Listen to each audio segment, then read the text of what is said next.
It is now Min Fomhar. It is the middle of fall, on the 5th of that first month of the middle of autumn, on Moon Day. Since this group usually starts after the religious obligations of Caden on Sunny Day. You can see that storm clouds are rising up in the distance in the night. Actually, this would probably be the evening of Sunny Day on the 4th, the night before. And it's been windy outside tonight. Mists are rolling in the waters from Zelkor's Ferry. Since we have a new player, I'll go over a few things. I also didn't have time to go over this in chat, and I apologize, Dan. So, you are all in the Isle of Albion. This is a mythical version of our own world, as you would know it. One where King Arthur ruled in a Dark Ages Britain. And it's been a couple of centuries since that time. And the kingdom of Albion has splintered and balkanized into petty kingdoms that war with each other. The final event of the one true king's life was a war with the fairy in the islands. And in that war, his son turned to chaos. And they slew each other. It's said that in the far north, the edges of Albion, strange lights can be seen in the skies. And no one travels to the far northern, desolate and abandoned provinces anymore, where the winter and the frost comes first. Except for you all, who have traveled to what is the very borders of your island, to at least the last vestiges of civilization. And that tiny little settlement to the far north is called Zelkor's Ferry. It lays along a river that feeds out into the Eastern Sea. And 60 miles to the east on the coast, surrounding Zelkor's Ferry, is a wood where people have horrible stories when they survive and make it out. And some of those people come to Zelkor's Ferry and they do survive, and they tell of awful things. Some of your companions tonight have seen terrible things that seem to confirm the stories of what lay in the very north of the island. And then there is the Dungeon of Graves. And everyone in Northern Albion has heard of this thing. It is a massive underground complex that existed from the time before the war. And it's said to be full of magical secrets and treasure, but also beings of chaos and evil that crawl their way up to the surface during Darkentide, during the winter, and threaten the settlements above. And so you have all, because you're crazy, traveled to Zelkor's Ferry to both face these evils and to procure these treasures for yourself. And Will, your character Finnan, you just arrived by ferry days ago. And you have come to meet Caden and Alaric and Gull. Gull, you also arrived by ferry, probably along with Finnan from Bard's Gate. And you all have been at the Bristleback Inn. Oh, wait. First of all, Zelkor's Ferry. It's becoming a bit crowded. People are building tenements. There's the Bristleback Inn. They've built tenements on the coast. He keeps a stable nearby. There's a general store and gym cutter. The ferry itself, and some tenements along the ferry. There's a way shrine with a non-Albion style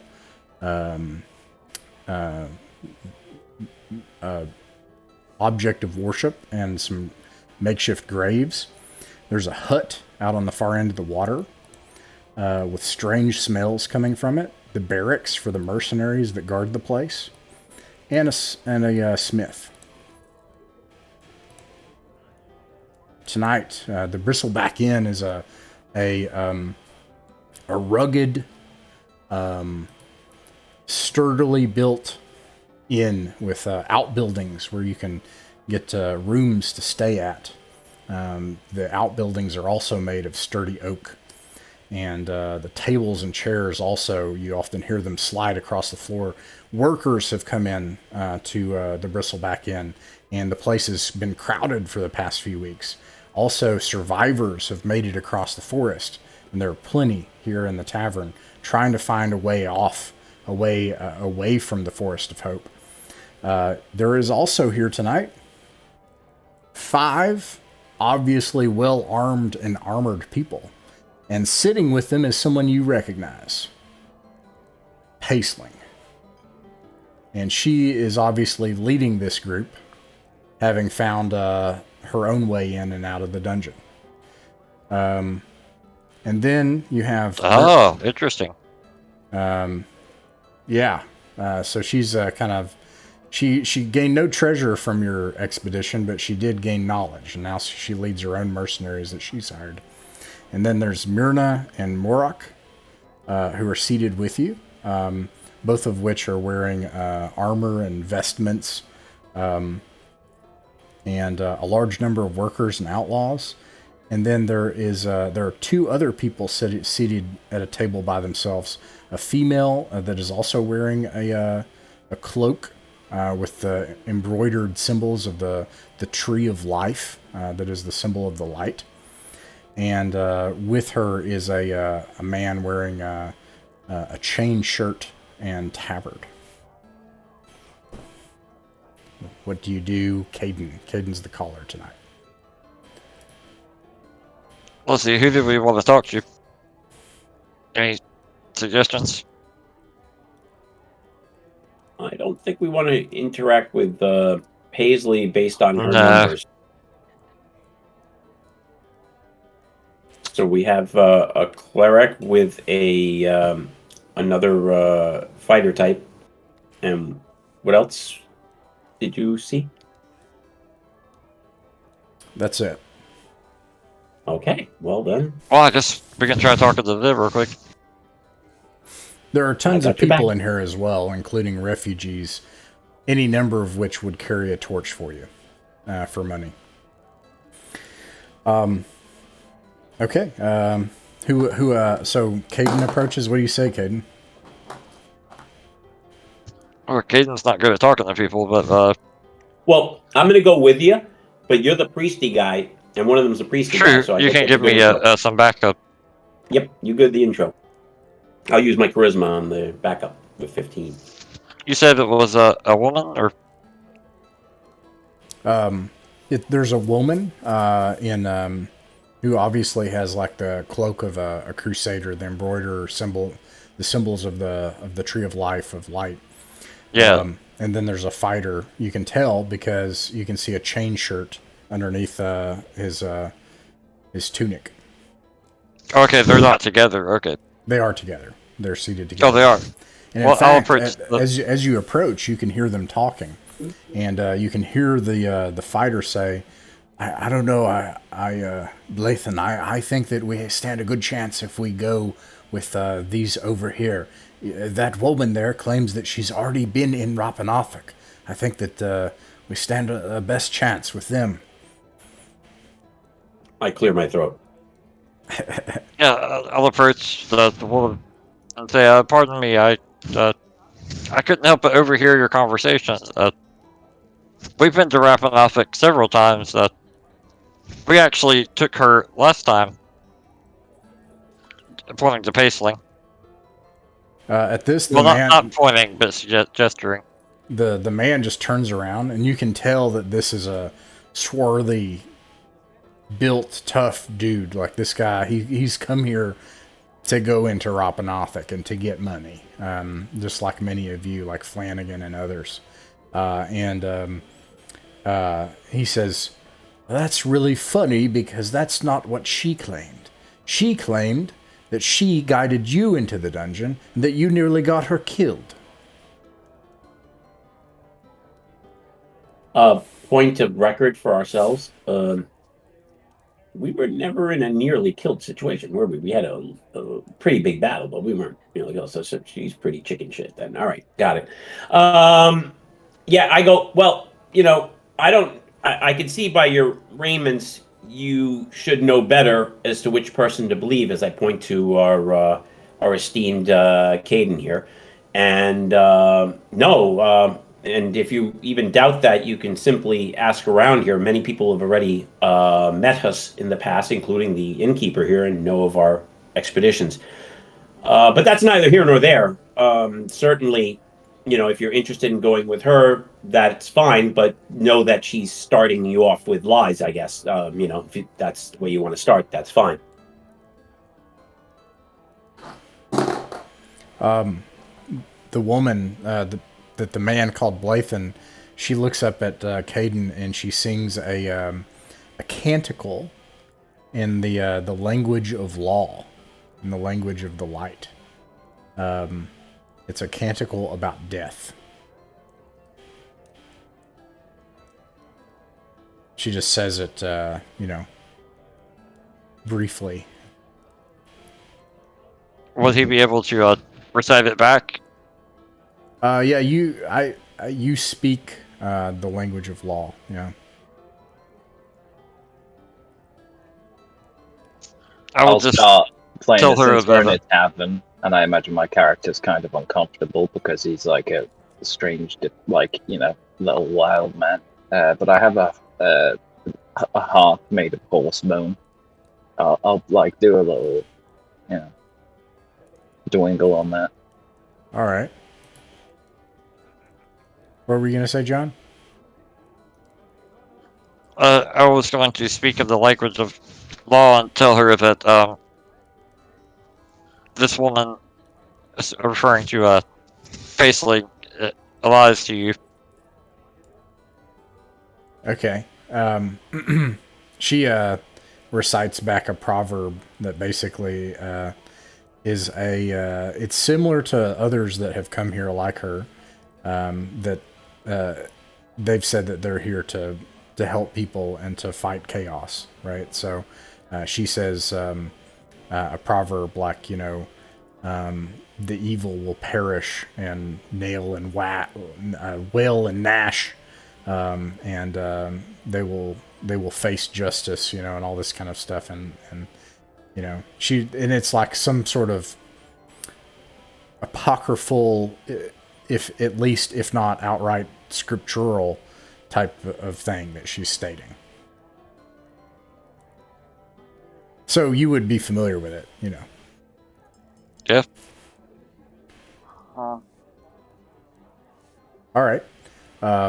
What do you say in response when she says this? She's basically saying that, like, if I see chaos, I'm going to address it violently. I guess he would tell her something relating to the work he's been doing in town, healing people and fighting chaos in the dungeon.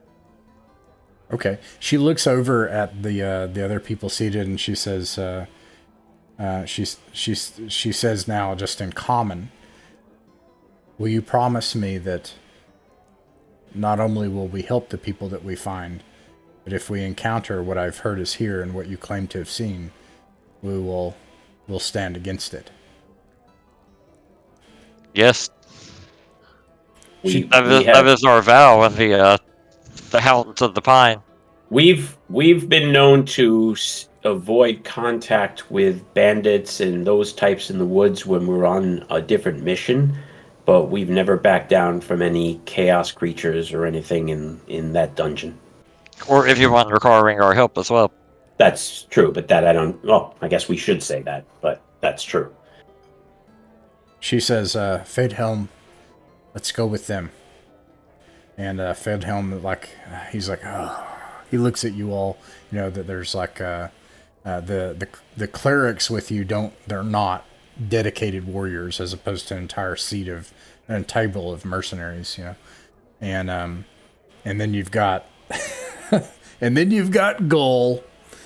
So this guy is just like, oh, very well, lady. All right, but it's an equal share for us. That's fair. Fine by us. Very well.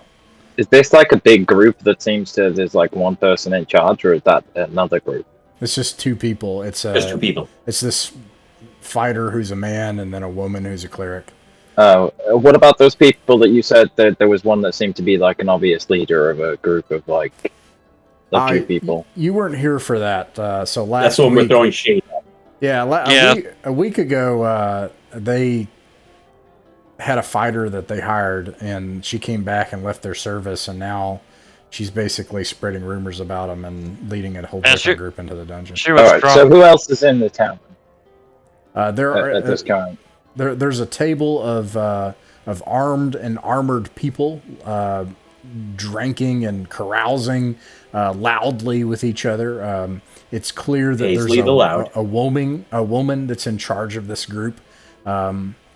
There's the table that you're speaking with right now, which has this man who wears a chain shirt and a tunic, and then a woman who is obviously has vestments that indicate that she's a crusader.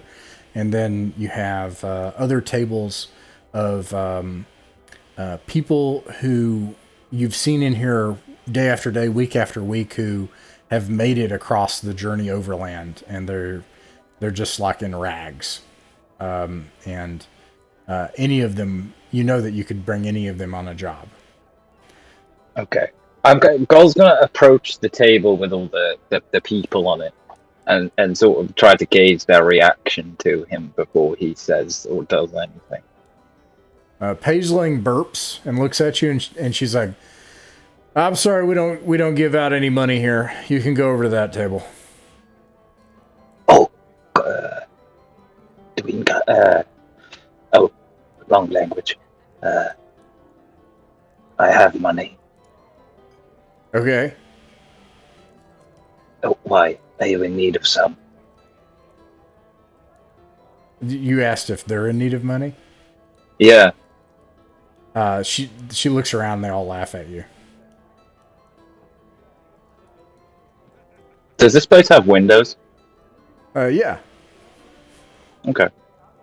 I'm gonna go outside. All right. Is there a view of them through the window? Yeah. Okay. I'm gonna look at the woman who seems to be in charge of them and go into my little bag of tricks and pull out a snake skull.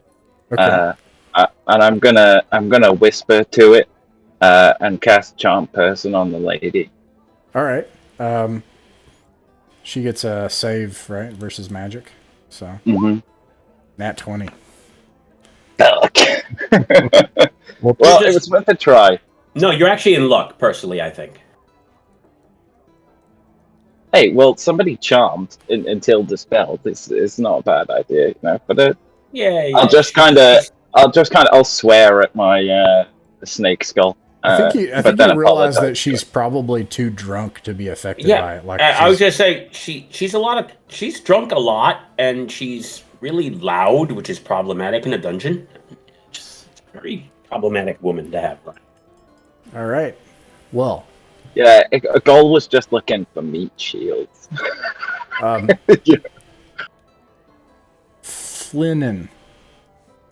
Yes. Finnan. Is there anything that you want to do in the tavern or in the town? Drink. I want to drink. All right. What drink do you have? I will go up to the bar. All right. You have been here for a few days, so you would know this bartender. His name is Odo Bristleback. Odo is a more hair than flesh on a man. He is hairy everywhere and very thick. And he says, Finnan, yeah, yes, well, You know, Hold it's, on, you great bear of a man. What do you have to drink today? None of that stuff that is not even semi-fermented. everyone in The- this tavern The gets very the same the stuff. very juice from my mother's teat was stronger than what you served last week. We serve the same thing to everyone here, Finnan. And His mother's an it's alcoholic, of course. I'm from Hibernia. My tastes are more refined, and by that I need something strong. Clearly, you had something to get all that hair on you. Apparently, you got your own private stash. Just between you and I, pass a little bit over that to Finnan. well, it'll I'll cost. keep it under my hats. I won't tell a soul. I don't. You have it upon my poor deceased mother's grave. I swear it.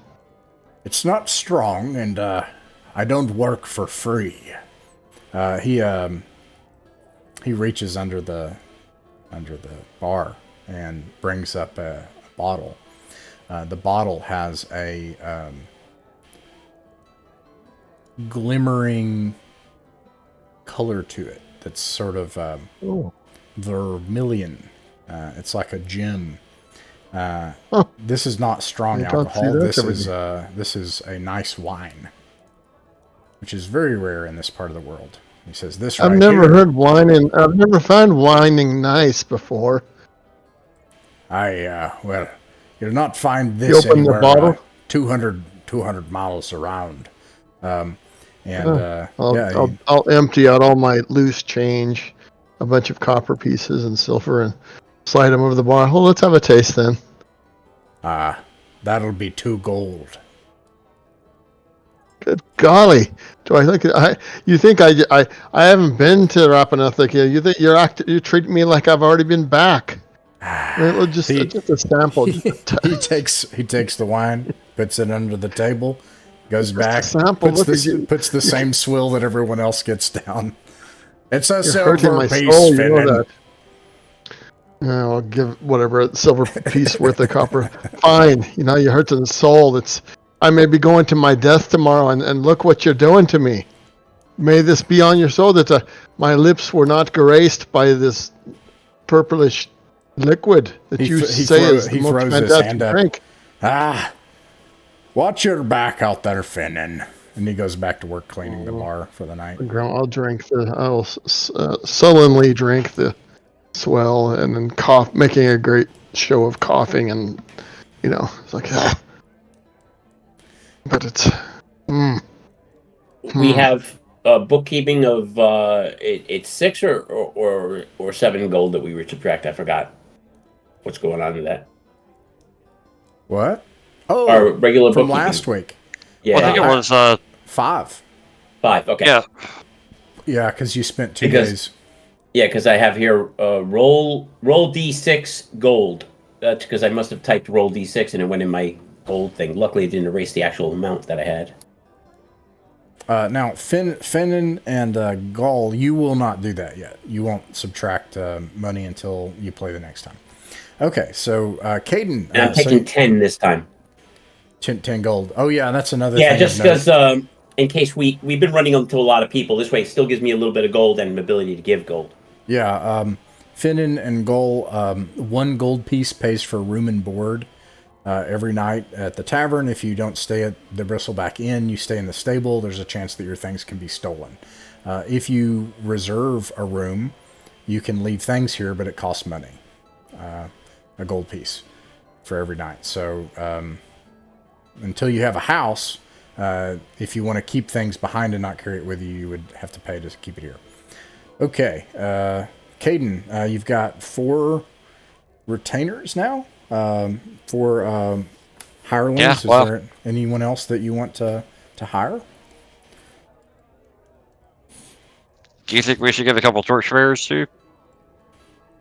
For every person that you get, you would split the XP. They would get a half XP share. Yeah, we're probably good.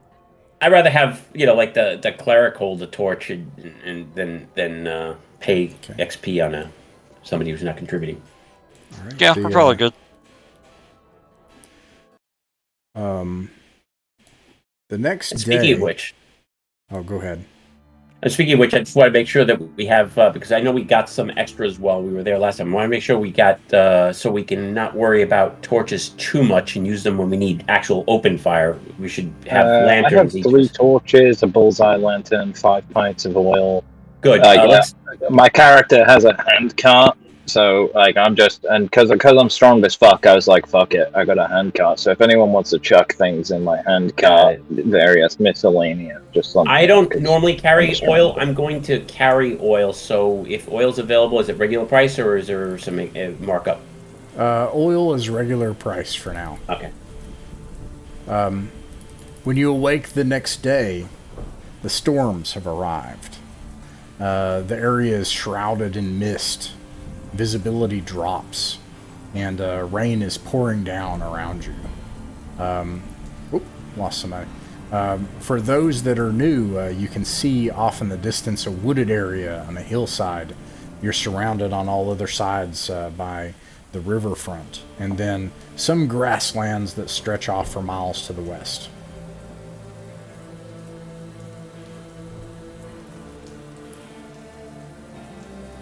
Caden, where do you all go? Or do you want to wait? Like, what do you want to do? You said it's raining? Mm-hmm. Storming, in fact. There's lightning and thunder and rains pouring down in sheets. What does everybody think? Oh. I've never been hurt by water before. It is. No. Yeah, we have a road to travel on too, so. I feel like I'm forgetting something else, but are you all taking mules or horses? Leaving them in the stable? We have no chance to get any. I don't have any. Okay. I have somebody else that you can buy them on the way in as a character if you have the gold, but otherwise, the stables need to. They need more. They need more horses and mules and stuff. Could we send off for a horse or? I don't know. We'll talk about it later. But for now, okay. So no horses or mules. Where do you want to go? Where do you want to stay for today? I think we'll take the road. How many hours to this place?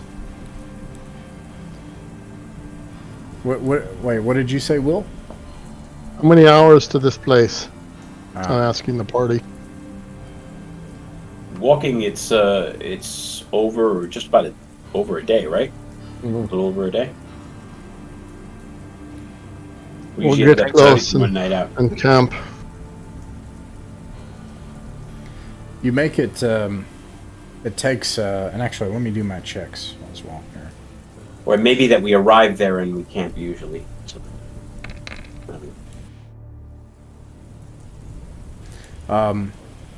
In the terrible visibility and pouring rain and mud, you find that your feet have to pull them up out of the mud, and it takes a lot of effort and work to make it.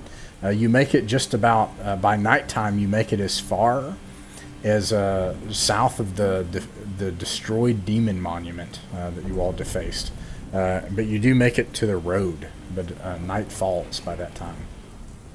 Ooh, poor travel. Although it is muddy, the rains abate, and it's wet and misty in the night, and very hard to see, and a very thick mist falls in around you all.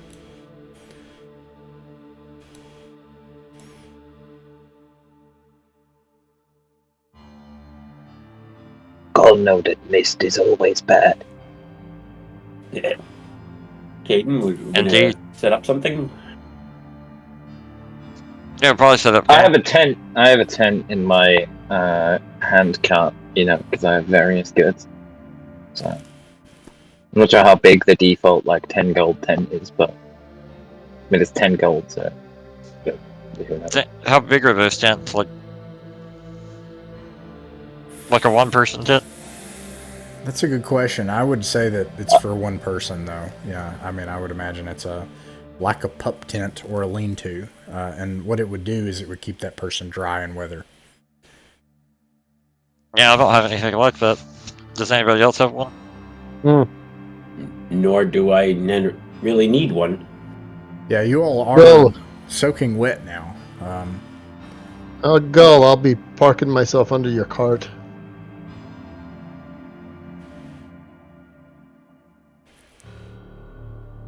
Rolling up a blanket. Guys, how many of there are of us? 6?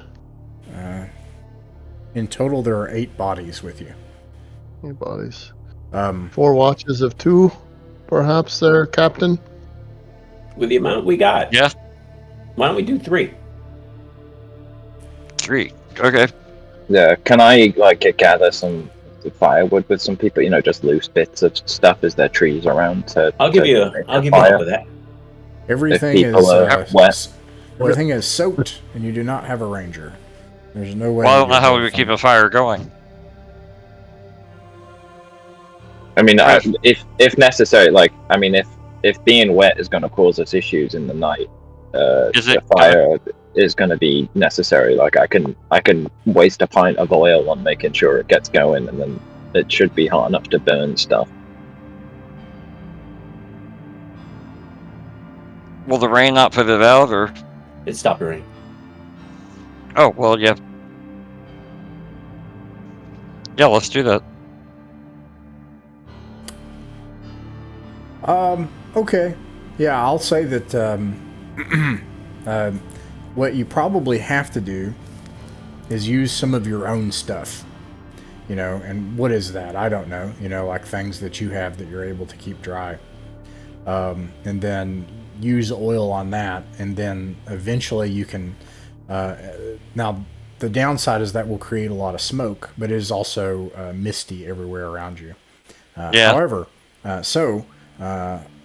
goal, that's -1 pint of oil, but you're able to start a fire for the night. Okay, that's handy. And I'll do the checks for the next day. And the night passes, the watches, and you're just surrounded by mist all around you. It's impossible to see very far at all. But other than in this direction here, you can hear howling noises in the night. And all around you, everything else is unusually still, quiet. And as I said, nothing but mist. The night passes, and in the morning,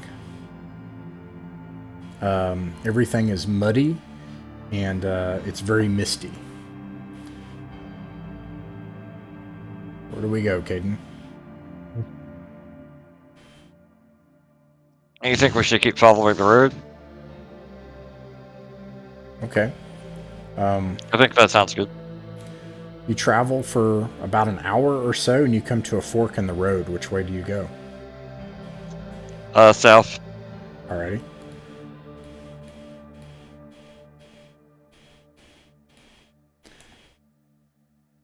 The rain has stopped, but with the mud, you find that it's rough going. So this will be the second day, so everybody should subtract 2 rations for the first day, and then this will be the next day. Night falls, and there are some forests that you can see off in the distance. During the day, the sun rises, it burns off some of the mist. And you can see forests here to your right as you're traveling along the road, and to your left are 2 saddles with one bald hill, and off away from that is the riverfront. And ahead of you is a large forest with a mountain rising up out of the mist ahead of you. And night falls.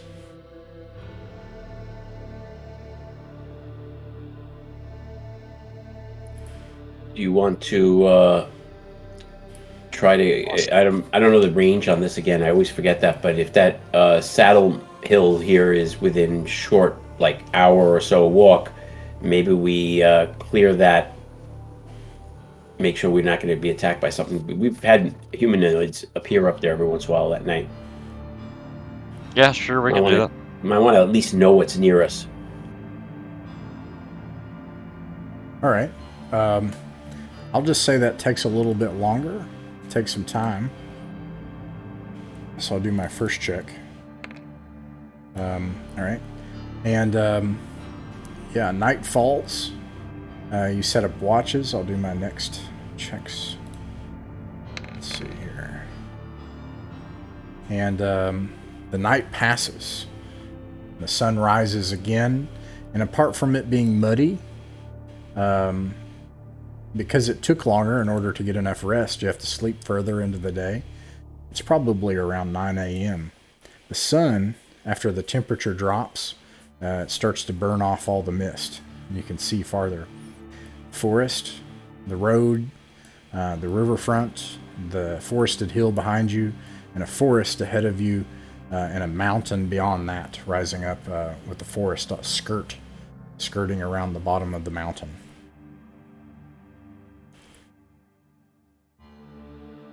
I think we'll go to the mountain over there. All right.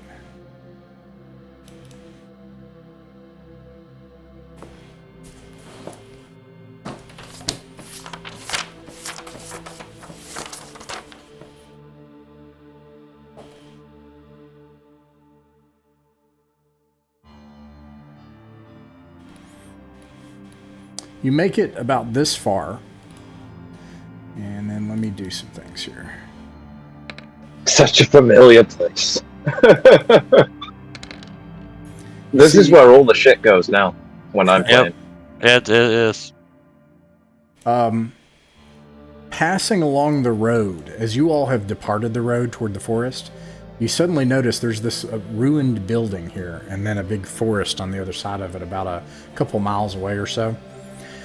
Passing along the road are clopping horses, hooves that you can see just about as you make it to the forest line. There are actually 2 men on horseback, or 3 men on horseback, and another 8 on foot. And they seem to be wearing, well, it's hard to see from where you are, but they're wearing all the same thing. It does look like they're wearing tabards, and they're all of the same style. This might be trouble. Do we recognize the tabards, or from 2.5 miles away? Probably not, but I mean, you know, they're I recognize the color. Yeah, the color is the same that you saw. Actually, it wasn't you all. You all were in the forest. No, I wasn't in the bar fight. Yeah. yeah. Oh, the bar fight that Guion got killed in. Yeah. That was rough. But I did hear about a tabarded trouble, and as soon as I see that, I go, maybe we should just continue on our way and act like we didn't see them. Yeah. Have they seen us? Or If did they they appear seen to us? It doesn't matter to me. They don't appear to have seen you. Yeah, let's just keep going. Okay. Maybe we hide, wait for them to pass. Takes you about an hour of going through the thick underbrush and foliage of the forest. And the dead fall leaves, and the trees are becoming bare now in September. It's starting to get colder also. And you eventually make it up to the hillside. You start trudging your way up this rocky mountainside. It takes probably another hour. And it is now the afternoon of the 3rd day. And you see, for the people that haven't been here before,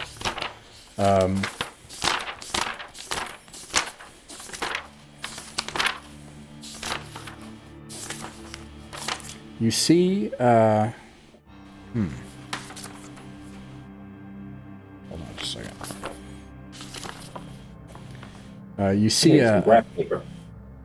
You see a huge stone demon face carved into the side of the hill, an open mouth at least 10 feet tall. Within the gaping stone maw are ebon black stone stairs leading down into darkness. And now, Caden, or anyone, if you can, tell me how to get to, if you can describe to me how to get to the next level that you were trying to get to, then you can get there without getting lost and without encounter checks. Aiden, do you remember it? Because I think I do. You can do it. Hold on just a second. Let me get... I've got the map, but... Oh, yeah, then go ahead. Go with the map. That's what I... All right, I'm ready. Actually, let me move you to this scene. And, alright, and let me go back. Alright, and now I'm ready. So we go south through the room, the door with the star above it? The south center door. Yeah, it's a star, right? I Okay. thought it was a star. Yep. And then we go east, past a couple doors. There's one open door, and then there's a pit trap at the end, and we avoid that. Yep. We point it out to everybody, and then we go south. Okay. And at the end of that corridor, we go west, past the cave-in and a stuck door. Okay. And at the end of that corridor, we go north, just a little bit, and then west, past the open door. And then we go south, past the barracks, it looks like. And then east. And then south again to the room with the green flame. And then there we go east, crawl under a crevice there. Or at least that's how I'll describe it. Then we come out under the statue And look up. of skeleton. Yep, and we look up to make sure there's no giant leeches. And then I think we just go east from there through a door. Yeah, it should be at there's a four-way coming up past that. Yeah, there's like a four-way intersection and a little 10-foot deep hole in the floor. Okay. And then we go down the ladder in the hole there. All right. That is correct. I will... you descend down this metal ladder in that I gotta thank Jay for that. Oh, for some reason... Now I've got on here. That's I've got a what do you call graph paper thing, so I'm going to try to do it by hand since I don't have any artistic skills on computers. Yeah, Jay's math is nice. Yeah, that tech Hopefully is he'll nice. be able to. Yeah, he'll hopefully transfer what I write into his stuff. Now these two are going to show up as Myrn and Murok because I didn't have them, but they're just the other two hirelings. But didn't we bring Merlin? Yeah. Okay. But you'll see like a duplicate of him, but it's not a duplicate. Got you. Okay. And I have to get to this. It's a big book.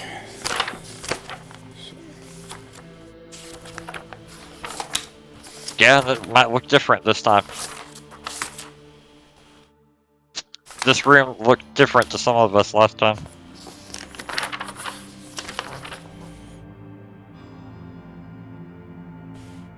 Okay. My son just alerted. It's snowing. Nice.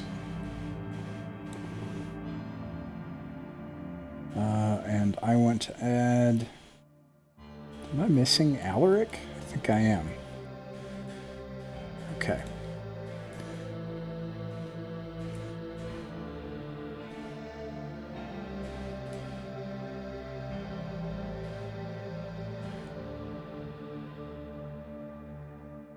Wait a second. This page is messed up. Let me fix that. That's so weird. How did that not do that? Let me try it again.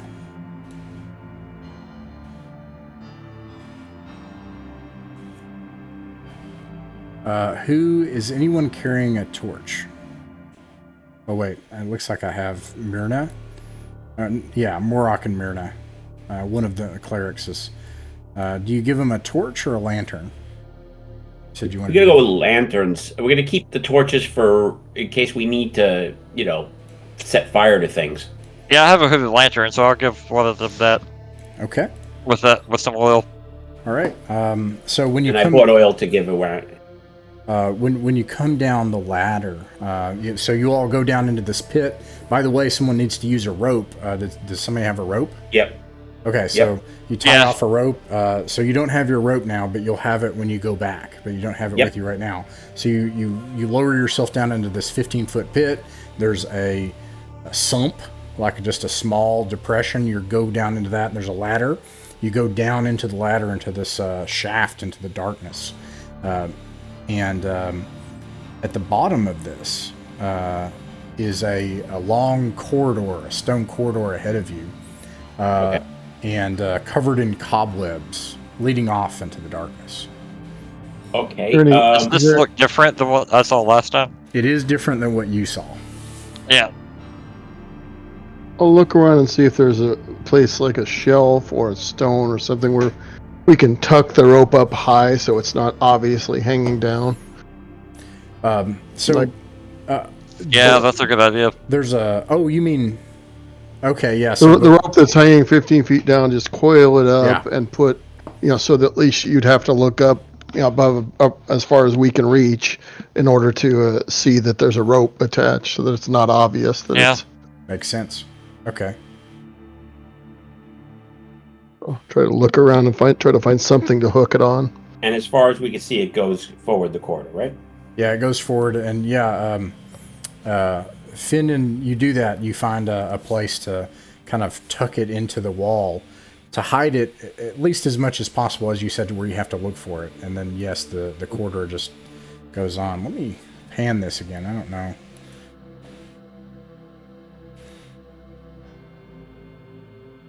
Man, mine is real laggy. Okay. Okay. So as a matter of point, we don't have any of the trap detecting types, so we're going to have to use an old school. I've got my 10-foot pole. Yeah.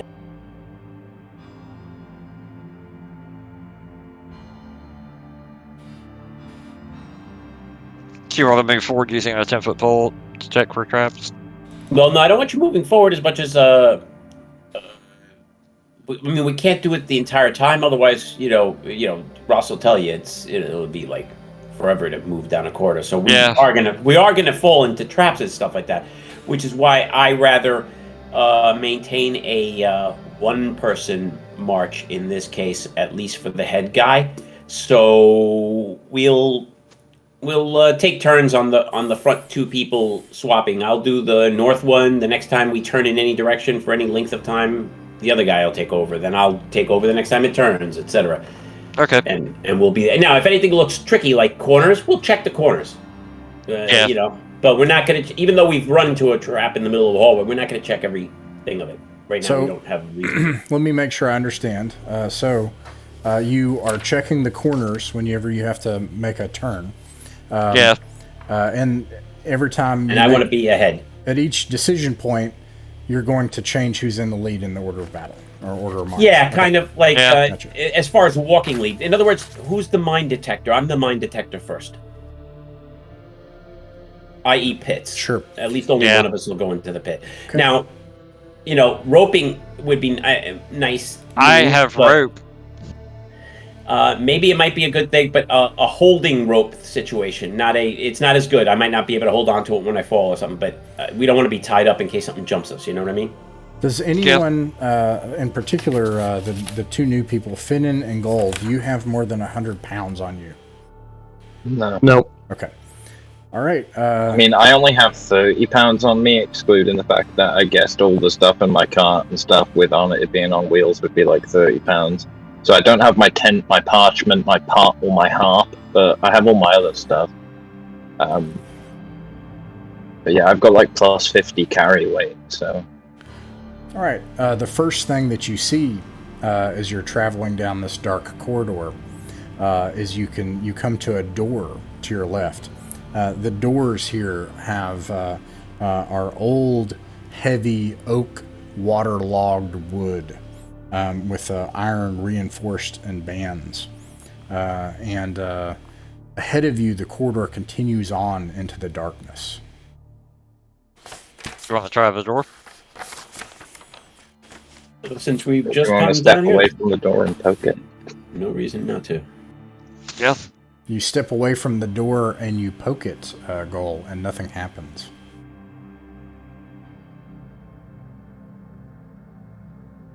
That seems safe to me. Does it have a handle?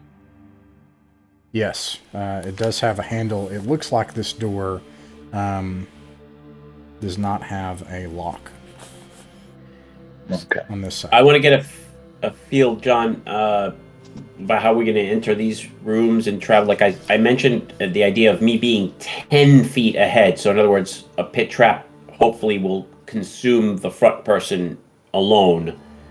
When we're entering rooms that we don't know what we're dealing with, we have no thief, so we may not want to all commit at once. So. Right. The bad First- side is we could get separated that way if there's a portcullis or a falling block that separates the two hallways. That would suck.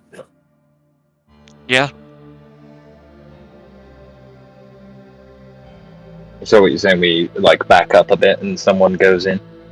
Well, I'm not saying only one person. I'm just saying let's not commit the whole group to any one entrance. Yes. Well, you can open the door and then see what's in there. You don't have to step in. That's true. Hopefully, opening the door. Try to push the door open and see. Or is it a pull? Hold on just a second, sorry.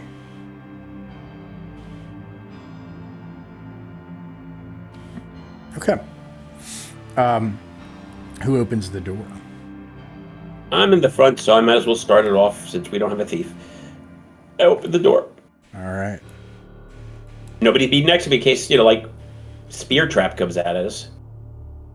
This heavy oak door, you push it open, and your lantern light illuminates a small antechamber on the other side that's also stone floors and stone ceiling, and castle-like stone walls. Room? Any obvious other exits? Yeah, so taking the lantern and looking into the dark, you can see that this antechamber continues ahead of you about 40 feet. Well, actually, let me make sure because this is different than my book map. For about 30 or 40 feet, and then it's about 10 or 15 feet wide, and the ceilings are about 15 feet tall.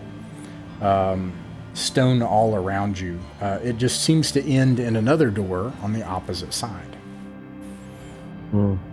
Abandoned torch sconces on the wall, or It looks like the walls, floor, and ceiling are barren here, and it doesn't look like there are any major cracks or crevices in the stone.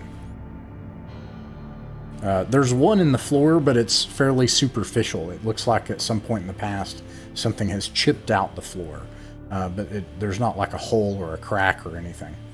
At this point, I'm going to wrap the rope around my arm. We'll have, I guess, Finnan around his shield or whatever. Yeah, and I'm going to hop across the archways and land, pretty strongly right on the other side of it and see what happens. All right, I'm just going to move your token. I've got a lot of lag on my end. I don't know about you all. So, and I'll move it's still not loading for me. Gotcha. Okay, I'm I'll try to. seeing the If map, I but use at least I can see the character sheet, so that's It good. depends on what browser I try to use. Well, he's got a Mac. And which one were you using? Yeah, I tried to use Firefox, but it wouldn't. It Yeah, worked that's what I'm even. using. It Firefox worked works even better usually. less on that. I got less out of that than I got out of Safari. So Alaric, you tied a rope around you, right? And then they're holding on to a No, rope. I'm actually. It's not that useful a rope, but I'm basically, looping it around my arm and getting a good grip on it. Only one arm to begin with, so Sure. whatever. And then I loosen it again once. And that somebody's happened. holding it. That's the idea, Yeah, right? yeah, Okay. I'm holding it. Just All in right. case there was an obvious, pivot trap there as soon as I walked into it, and we'd avoid that because it's a short hall, which is a perfect place to put a trap. Okay. Yeah. You travel 30 feet or so down this short hallway and come to an identical door on the opposite side. Another heavy oak door with iron banding and a simple opening mechanism like a bevel. I asked to the group to maybe send like not Finnan necessarily, but like 2 other people to come with me. Fadehelm is like, all right, I'll go.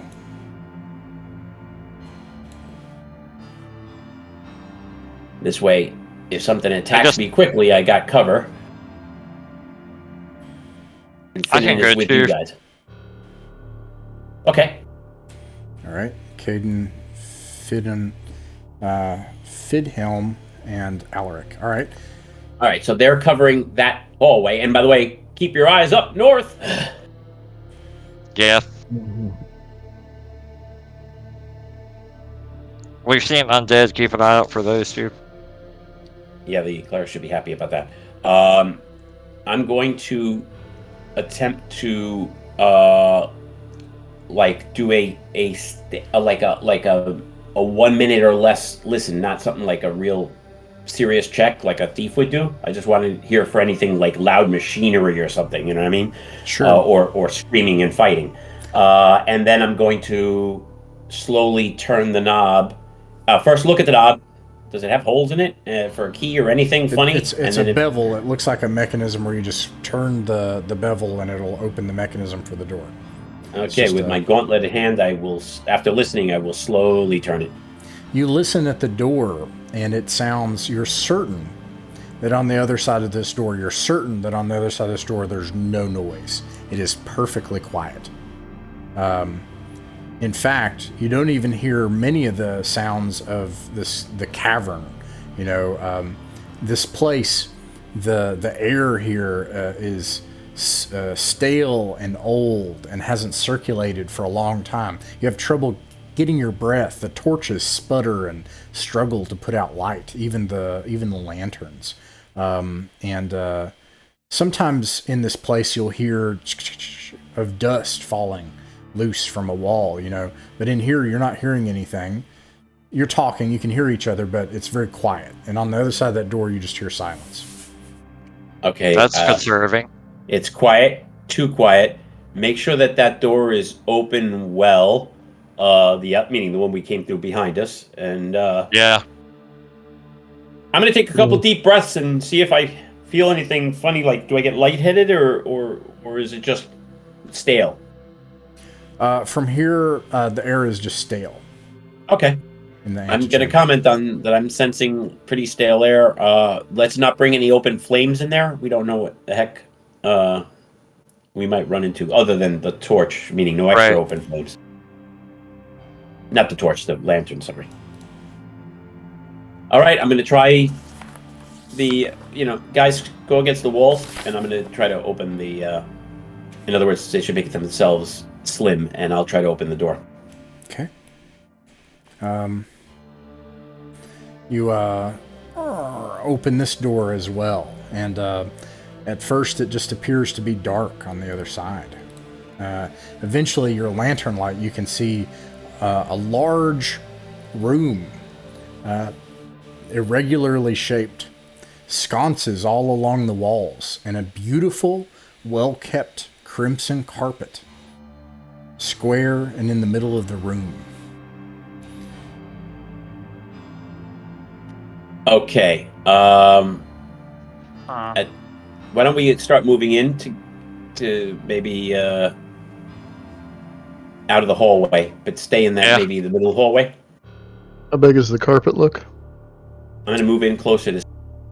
The carpet is very large. It's probably 15 by 15 feet. Can somebody pass me the lantern on the shield? Then this way I'll be able to see whatever distance we could see. Because right now I barely see a corner of the carpet. Okay. So Alaric, do you go into the room? Yeah, just right about there, and until I can get light on that to get as much as I can see, and then I'll start moving around. Alaric, as soon as you enter the room, all of a sudden... there you go. the room ignites in bright lights as all of the sconces around you illuminate brightly. And then Let me map before I die. the other thing that happens is the two doors all of a sudden slam shut onto the rope. Both of them wedge against the rope, flattening it. And the two doors are stuck, but you do have the rope. Alaric, you are on the other side in this room with the rope still connected to you. Yeah. Yeah. Oh no. Try and use the rope to open the current door. Yeah, can I rush to try and bash this door open? Well, hold on just a second. Hold on. Caden, yeah, go ahead. You work with everybody to make a plan, okay? Okay, what's the plan? My plan originally was to get the people that are in the hallway to go in and get the people in the outside to go in there, but I guess that's out the window. And Will, you were saying something, and then I know Scumbag was saying something after that. I'm going to use the rope to leverage the door open that Alaric is on the other side of now. Right. To grab both the rope and the handle. I was going to ask if we could lift it up. Starting with Flinnan, so this will just take time. All right, Flinnan, you can make a stuck door check, which for this would be I don't think it's D6. Actually is it actually a D6 skill in Swords and Wizardry? No, there's an open doors thing, at least on the sheet here. It's a D20 with a modifier. So it's a strength save to overcome your strength score. Yeah, that makes sense. Let's see. No, it's actually it's a roll of some sort. Where is it? Let me see. There's 2. Yeah, it's on a D6. All right, so 1. I made it. Yay! Nice. Okay. You're able to pull the rope, and that actually, and it breaks the mechanism that allowed the door to slam shut, and the door is actually broken open. And it allows you to shove it against the stone floor and scrape it against the floor. And the door open, as in the hinges are broken, or the door is actually off the hinges, or it's not on the hinges properly. Okay, cool. All right, so it's not going to close again. No, yeah, and it's open about 35 to 40 degrees to where you can get in and out, and it's not going to budge now. So you guys can get in and out now. And then, Scumbag, you were saying something. Well, yeah, I pretty much wanted to do the same thing to the other door, but, with brute force. I'm going to put something in here, actually, I guess. Okay, somebody can attempt the same check. It would be a forced door check. If it's a D6, same thing. I don't have a good strength, so... There we go. Okay, that does not open it, so that just means some time passes. But it says success. Man, this is an example. He must be very strong. Goal is very strong. Yeah, no, I have a 5 and 6 on. Yeah, I can tell because he got a success at 5. That's crazy. All right, right on. Well, you slam the door open. And it also breaks the door off the hinges and sticks it open at about 30 degrees. Yeah. We're lucky we didn't have a thief with us, because I never would have used the rope. And that allows you all to get the doors back open. The lights in the other room do not go out. And I'm just going to take your light away. And I was just terrified that something terrible was going to happen to Alaric before we managed to get the door open. I honestly thought everybody in that hallway was dead. All right, so you got the doors that are jammed open at about 35 degrees, and a room that's lit by candles, actually. And the room is. I'm gonna need a few minutes to clean up some stuff, and by the way, I didn't even, at first, I wouldn't have even looked behind me at the door. I didn't even get scared by the door as much as I got scared by the room lighting up. Then I saw the door behind me being shut. Yeah. All right. So shall we go in? Yeah. I Yeah, I guess- think Assuming I busted the door open because I was worried Alaric was, gonna get fucking insta-gibbed. I assume it only being open at 30 degrees or whatever, I couldn't actually see him. So I assume I would have entered. Okay. Yeah. That carpet is super suspicious. Yeah. Let's get out of the main hallway just so Yes. we're still split Yeah, up. let's Maybe. everybody in the ante room Yeah. That's except what for I wanted to Alaric, move us who's all already in in the and- room. Yeah. That's what I wanted us to do before we got like that little chilling moment. Let's not immediately go on the carpet. You mean everybody in the middle room? Am I the only person with something that can make a loud noise if we need to signal from a distance? I've got a whistle that if there's Okay, any, good. I've got a whistle as well. Yeah, I use a signal whistle for that. I want to look at the ceiling because I feel this place is very trappy now. Let me make sure I understand where everybody's at. So I've got Caden, Alaric, Gull, and probably as well Fadehelm just goes in as well. Apart from that, where is Fainin? And then we'll go in to the not on the carpet, but into the room. Into the room with the carpet. So I'll put everyone there in the room as well. All of your clerics, they also enter the room. When you enter this room, then you see this irregular shaped chamber that is about 50 or 60 feet north to south, and then maybe 30 or so feet wide east to west. It has an alcove on the south end, and then the center of the room is this large red carpet that's probably 15 by 15 feet. The carpet is in immaculate condition. Does anyone want to try lifting it up with a 10-foot pole from a safe distance? That sounds like a good idea. Why don't we circuit the room to see what's here? If there's anything. Just that's a good idea. Let's do what you said. You're gonna poke it with the 10-foot pole?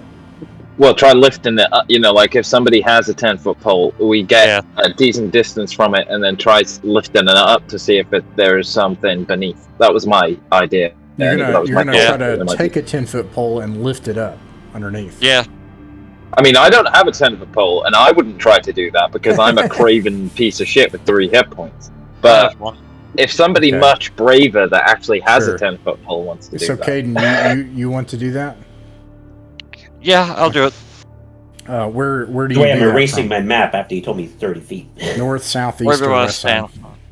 Yeah. I mean, probably the east side, just closest to the door.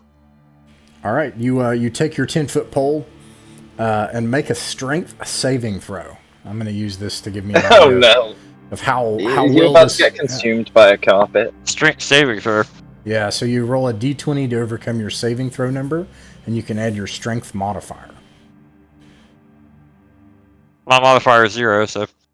Nice, 17. But yeah, that overcomes it. Yeah, no problem. You're easily able to control the carpet, and in fact, with a 17, this is why I had you roll to know the degree of success. So with a 17, you're even able to perfectly put the center point of the carpet onto the 10-foot pole and control the carpet and lift it all the way up onto the pole.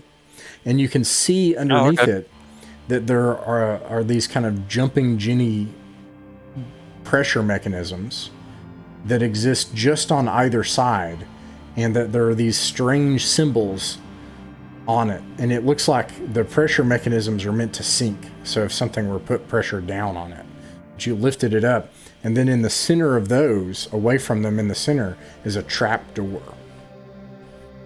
Ah. Oh, the whole carpet and everything goes down. How we avoided that? How big is the door, trap door? It's the trap door is about 5 feet by 5 feet. Ah. I don't think we want to mess with that anymore, do we?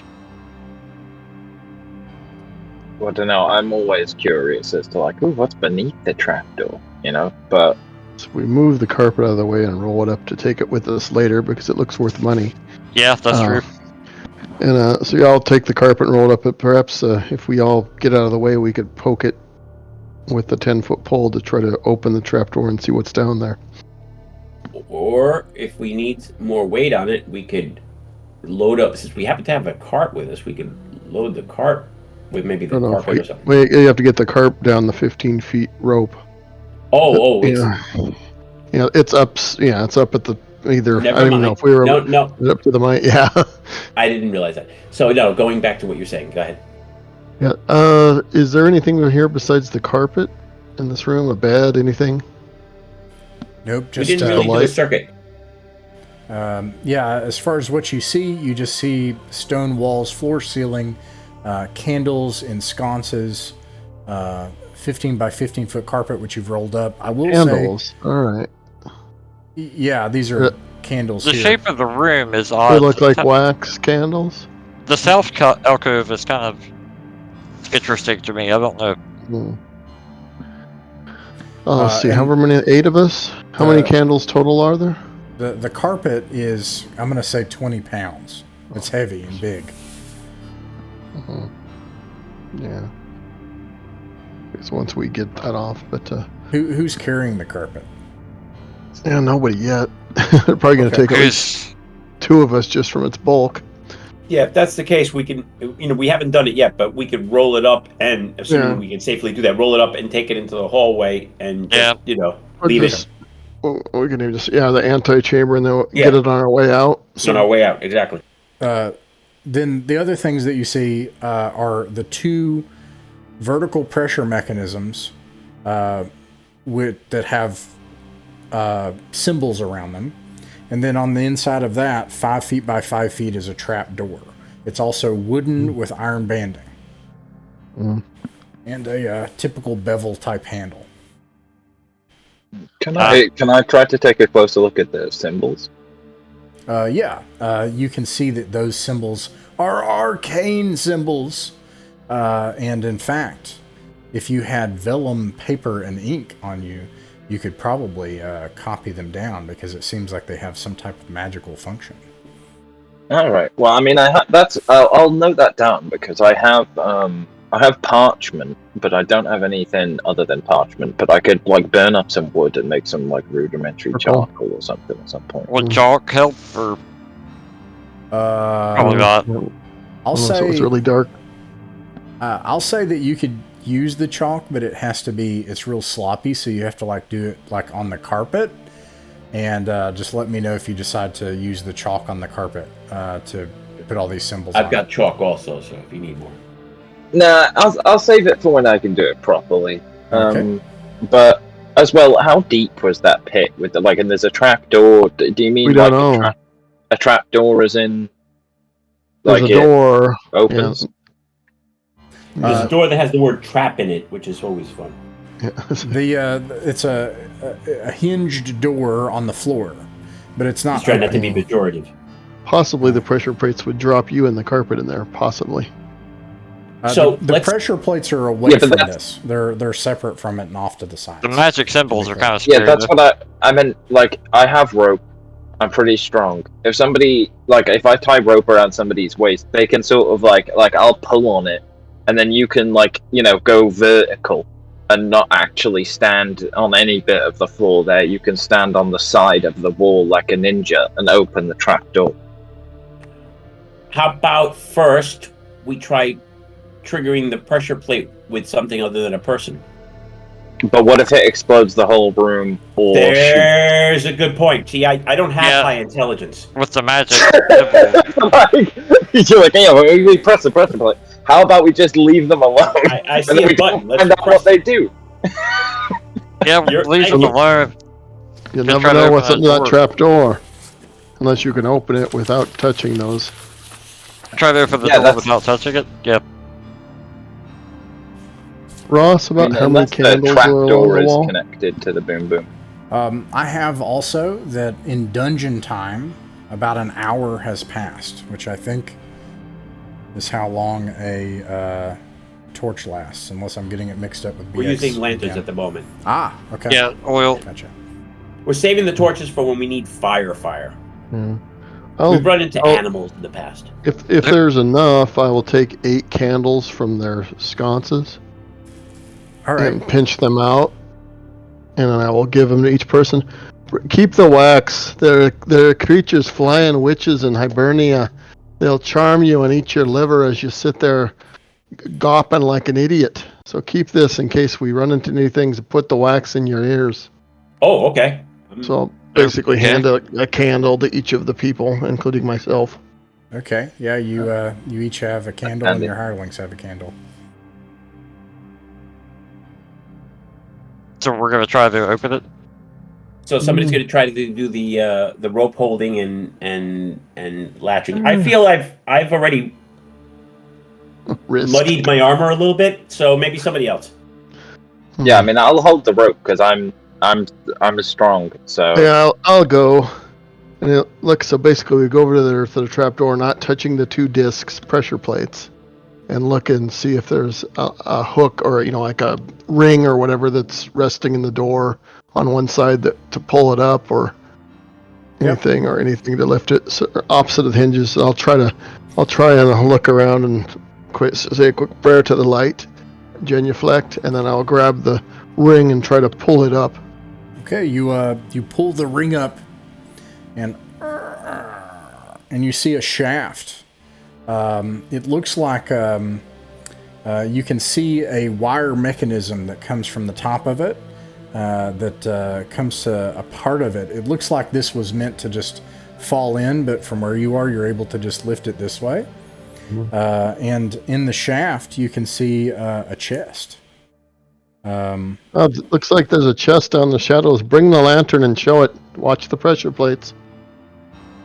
How far down? What was I have a lantern, so I'll lean it forward. the NPC cleric's name? She doesn't have the lantern anymore. I was given the lantern just before I went into the room, so I'll walk forward with it. His name was Fadehelm, and what was her name? The one with the lantern that I have is Marok, which is 2 of the hirelings that you had previously. Oh, okay, all right. Well, the priestess that we just hired, or the her name is Blathan. Lathan or Blathan? Blathan. Blathan. Okay. For the record. All right. Okay. Yeah, so I mean, how deep was that shaft? Like based on my communication with who is it that I'm lowering down the hole? 15 feet deep. Oh, right. Yeah. I mean, I could keep lowering you down into it without you touching the stuff, based on whatever. If you want to try and get in for a farthing, in for a pound. I will tie the rope around my waist. Okay. And basically try to use my feet to lever, basically rappel until I can get near the chest. All right. You rappel down with someone holding the rope, and you make it down to what is a wooden chest that is of fine quality. It's very large. It's probably like this wide, and maybe this thick, and yeah, and it. How wide and how thick were that again?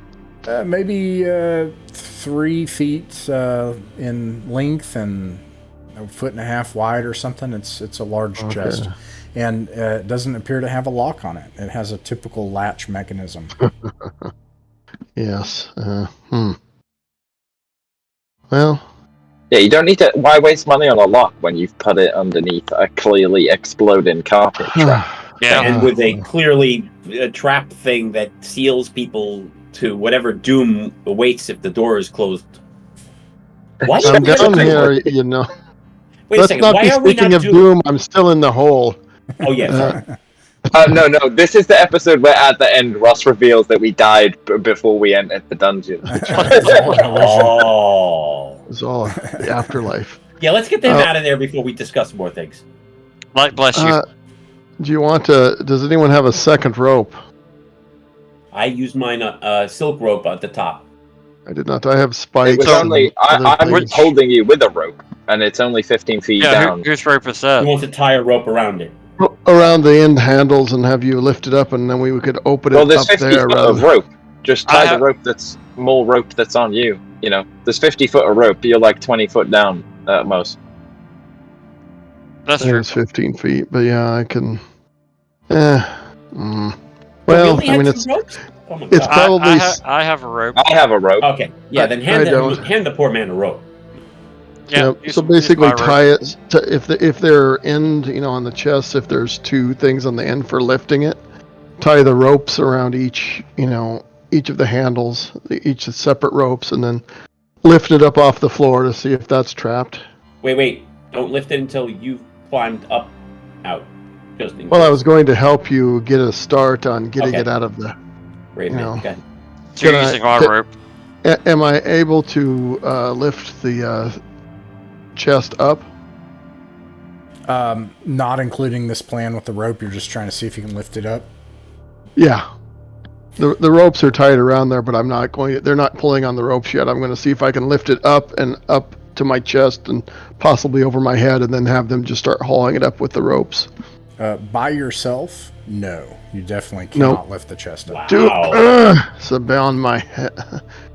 Send the freakishly small, When I freakishly hear strong him small lad heave, down I'll here. just instinctively think heave and start heaving. It bangs off my shin. Damn you! Stop! I did not say. That was me grunting, not saying. Anyway, but Yeah, okay. yeah. I consider my I've got the grip intelligence here. score to No, be an intuition okay, now score. on the count so- of 3, not 4. 5 is out of the question. Climbs On the right count out. of 3. For count of 3, I want you to start lifting. So I'll can only count to 2. I'll basically grip the thing, and then 1, 2, and then 3. Then I'll start All right. lifting. On 3 or... Damn it, that was my toe. Are you trying to just get this? They're like lifting with ropes up They're above. going to lift between the two of us. They're lifting using the ropes, and, Okay. and I'm lifting to try to aid it, just to try to get it started so that they can try to, In doing It's all mainly that, us up above doing If it. we get enough, then I'll just try to guide it with my hands, and that while they're doing the lifting with the rope. in doing If all we can get it that, started. everybody is able to with lifting, and it takes everyone grunting, and it takes the strength of almost everyone pulling. This and better you be pushing. good. And a very, very large and heavy chest you pull up, and it and slams out onto the stone up above. Awesome. No, We are rich. Nice. Maybe. If the third rope is still hanging in the hole, I will climb up it, or I will ask for It the might rope. have a penny in it. Yeah, right. Yeah. And now's the point where we put it like on one end of the room. I was just thinking it might have a bunch of potions, like, a bunch of potions, and we were going to drop it, or better yet, alchemist fire. Oh yeah, that would have been great, right? Especially in We that are so small frightened pit. about everything about Yeah, that this little game hole, so far. that nice contained hole. Yeah, it fire. would have just turned into an instant furnace. Yep, I mean, we death couldn't by have just went fire into a pit. room with goblins first to warm us up. Now we're all paranoid from the get-go. That's right. Yep. New floor, All right. a trap. So I climb out of the damned pit. All right, well, let's open it then. Yeah. I'll Okay. look around expectantly. Yeah, do we all get Crack it 20 or 15 feet? Is 15 feet far enough away, or Who, Well, Gull's now? never seen a chest in his Okay, life, and- so he doesn't know what it is. Caden, what do we do? Are we opening it, and if out, and who and how? And you can, Yeah, we're gonna open it. All right. all right, I'm Kate. getting away from it You because asking I'm for a scared of it. volunteer or what? Yeah, who Are you wants doing to it do or it? asking for a volunteer? Okay. Who wants to Caden. open it? Okay. Once again, Fadehelm is like, I'll open it. And Yeah, if anyone gets wow, PTSD after this, don't worry, I do have sleep Mine's me. prepared, so if you have nightmares, I'll... Nice. Fadehelm is which one now? The warrior that we Warrior. hired. I'm just making note of that because I'm we make it out alive, Fadehelm. He flicks the mechanism, and then you in the lantern light you see a huge pile of coins. Yes! This thing is packed with coins of a strange mint that you've never seen, and a glittering gem as well. Nice. I bet you guys have got good call. that for that hand cart with me that's waiting for us. There are 1,201 gold pieces, Whoop. 2,070 silver pieces, and 1,000 copper pieces, and a gem, or 10 gold Good pieces. call. Holy crap! On a stick. Now there's a new problem. This is all Yeah. very heavy. Yeah. Oh, because we We have have a hand cart. sacks. How How many heavy? sacks do I have? Well, I believe, actually, let me go to the chapter on that, because there's a, and I actually really There's a like lot how of they did us too. I took Fast Pack A, so I have a large sack and a backpack. Yeah, so- I have sacks also. Let me see. Yeah, but if we just keep it in the chest, we have two. No, of course. Well, you we got to have get it two up that ropes. 50. You have to So get we it all up have that big 15 sacks. feet. So. Yeah. That's right. I only have one sack, it turns out. But yes, I have one. We have one to get it up large sack and a that 15 feet. But we can parse out part of it into the sacks until we've got the chest. And if we have the ability to get it not running out screaming like Thulhu's behind us, I'd love to take the carpet out if we Yeah. can. Because that's Yeah. probably expensive. Let's get the money first. Each, Yeah. Well, yeah, money first. coin- We know that's valuable. Each coin and gem is worth 1/10 of a pound. These are big, heavy coins and gems. That's just the way of things in a fantasy world. Coins should clink and gems should be the size of dice. It's like 120 pounds in just in coins. Yeah, and I will make. I'm not too good at the math, so I'm going to be real specific here and do the math right now. Okay, dokes. Yeah, normally I would say, Spread out the weight. yeah, because the problem here is we can't put it in any better place than it was, and we've now, pretty much opened it to view for everybody. So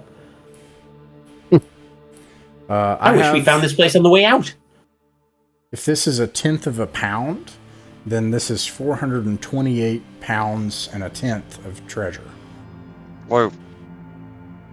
So if every single person took a fair share of it all, it would be 50 pounds each, which would put us down to just the next base movement rate, which would be 60. It wouldn't for me. Slower. For the group. We can always drop sacks to flee from. Hold on, I can carry 100 pounds of it fine and stay Yes, at the top. freakishly Movement small, rate. the freakishly strong small git can carry more. I got big legs. I'm all legs. Like my legs are like, I walked up hills. I'm a man from the hills. So let's see here. So you could carry, well, it's still probably. So how many pounds and how much? Well, I think it would put me over slightly unless I drop some of my Well, stuff because you I could have my also- staff with. You could also leave it here if you think it won't get stolen in the meantime. Like, there's another- But I can carry 125 pounds. Brennan without is very much being, against that idea. down to the next movement rate. You can carry Is it plus 125 50? pounds without getting to 6. Yeah, because I got plus 50. Wow. Okay. So that I means can carry a good deal, but not like that. I'm at 93, which is where is this? I'm at 86. 7 over into 9. So Need to look at the 30. book. I can carry 85 before being encumbered. I'm at 72. So yeah, 13 pounds. But yeah, I think dropping down to the next movement rate, at least to get everything up to the where we can start hauling it out of here. so you guys may Well- actually be able to do this. You could do How far Yeah. down the hallway or how far from the rope where the rope's hanging down from the surface? Well, Right. I'll carry the share for someone, and to stop myself from going over, somebody else just has to carry my 10-pound staff instead of carrying 50 pounds of loot. well, I you can have- carry some. Well, we can just exit and then take everything, the chest, the gold. The chest, the money, the carpet. Just move it all to the end of the rope and just start passing it out of here. Because I think are we running up against time, Ross? No, you guys still have 45 minutes that you could Yeah. explore. Well, about 35 minutes that you could explore the dungeon. Okay. Yeah. Yeah, I'd like to continue exploring. I can carry. I just did the math. I can carry a total of 30 pounds without even changing where I'm at. If I want to change where I'm at, I can actually carry 80 pounds. Does anybody else think this area looks suspicious? Well, why don't you, oh, while yeah, we're for sure. parceling it, I still have can't you see the and map, somebody so else no. look at it. Yeah, I was gonna check for secret doors there. He's, Yeah, you and somebody he's else check pointing. Caden is pointing. Will at an alcove that's on the south end of the room. The alcove stretches into the room about 10 feet deep. South end, it's just an the alcove. south end of the carpet room. Yeah, at the south end of the carpet room, there's an alcove. Oh, right, you're not on Roll20. Perhaps a little shrine with their priestess. Perhaps you would see if that's a shrine area, or I don't know. Perhaps it was just their. How do we check for secret doors instead of... It's now been 2 hours in dungeon time. Just in dungeon time. Do you want to... well, first of all, what do you do if you check that area? And then, So, well, actually, I'll say there's kind of two options. One is that you can tell me in the fiction, John, like, what is it you want to try to do? And you don't have to spend any time doing that. I'll just tell you what happens. But if you're like, I'm going to check every inch of this place, I'm going to look through all of this, then we'll do a search room check. And that takes time. But I posted my lame scribble, which I'm going to clean up before we're done if we ever do anything else. But this way he can. I'll do that from now on. Every time I see a room, I'll draw it for him and post it. I appreciate that. Thanks, Dan. I appreciate it. Not a problem. I didn't even think of that. Sometimes I think he'll look for thick the walls and for cracks. Okay, you feel around, you look for cracks. There's cracks here. In fact, there's some debris where the section of the wall has actually fallen off. But apart from that, there's nothing really that unusual. There's not any obvious things. Like with the pit, you saw that the thing was clearly offset. In 2 instances, there's nothing like that here. Okay.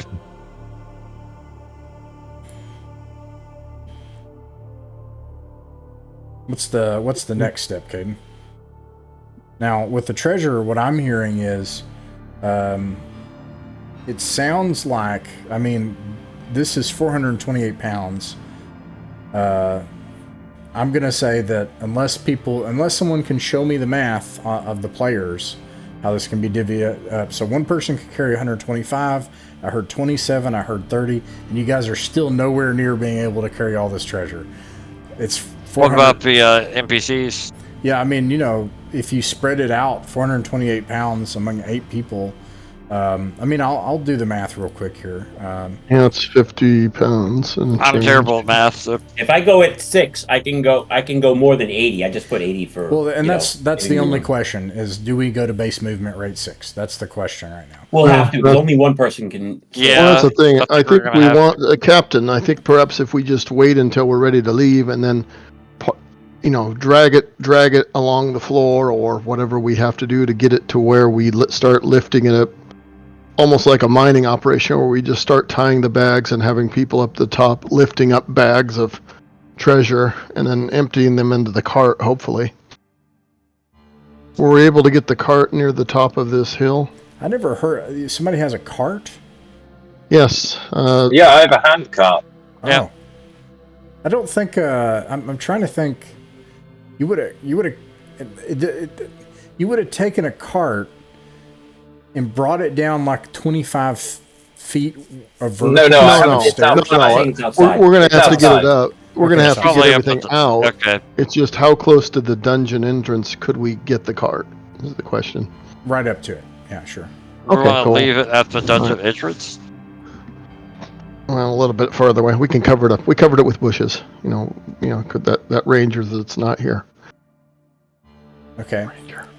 So, go ahead, Caden. Yeah, that's fine. So, wait, are you all saying that you can take the treasure out now? Or when we're ready to leave. When you're ready to leave. Yeah, So we're ready to leave. So you're saying you're going to leave it here for now? Yeah. Okay. Leave it here. Because you also have this carpet. The carpet's another 20 pounds, but okay. So you have Roll that rolled up. carpet, treasure chest, Right. put it up against the wall. All right. Let's head back out. Do you Alright, want to leave so it? We're in that risking middle the. room there? Why don't we make sure we gain something? Everybody take what they can. Not everybody has to, but take what you can carry without knocking yourself down. Sure. I'm Yeah, at sure. 86. So I'll take 30, and we'll take the gem, obviously. Because there's no reason to leave a gem behind. Anything that's small, portable, we should take. So let's take the gem. We're not going to do the math right now. We'll only do it if it matters. Take the I gem, can take 14 pounds. and whatever you can take that keeps you at your current movement rate. Yeah, I can take 93 pounds of stuff. Okay, So I'll so let's just just take- remember that. And then that way, if we have to run out of here for our lives, well, we know what we got out of it, all right? Yeah. Okay. Well, Caden, Sounds good. you leave out the corridor. You all have been doing great on checks, by the way. It's been going very well. So you come back out into the corridor, and the corridor stretches on into the darkness. From this door that you're at, another 30, 40 feet off into the darkness from where you can see. 40. You want to move forward? So I'm going to be doing until we start changing our directions. I'm going to be doing 10 feet at least ahead, so that way, if I fall in, and I'm holding the rope. Oh, wait, did we not bother with that checking that alcove? Or did we check it? He did. I just Oh. kind of gave it a glance over. Unless somebody wants to do Sure. like a room check.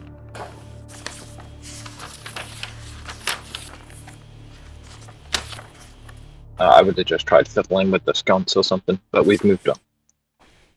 Yeah, we can come back later. We do intend on coming back, remember that. So who wants to go? What's this door? I did the last one. I and can the take cleaning bill the isn't turn. taken care of yet. Okay, Caden, I'll take my turn opening the door. roll a d6.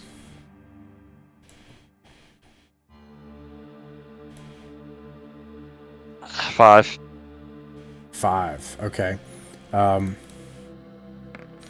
As you approach this door and the lantern light ahead, all of a sudden there's a racket of noise. And Somebody playing tennis? Badminton? you hear From- just like a cacophony of flapping and dark shapes, and they take off down the corridor to your right front. Take off, as in away from us. Yeah, I they just saw flap and something they take off flapping, away from you, yeah. like bats or something. Was it? Yeah. Does it sound like the size of like a bat would be, like a normal size bat would make? Caden, these group of things bats? look gigantic. As a player, these look like in the dark, it looked like those Minox from Star Wars. They're like this big and Oh, Lord. fleshy and flappy, and they're just and they Some flapped kind of- off down the corridor. Yeah, Flying rodents of I- unusual size. I doubt we want to chase them, so just make note that they're here. I was going to try to open the door.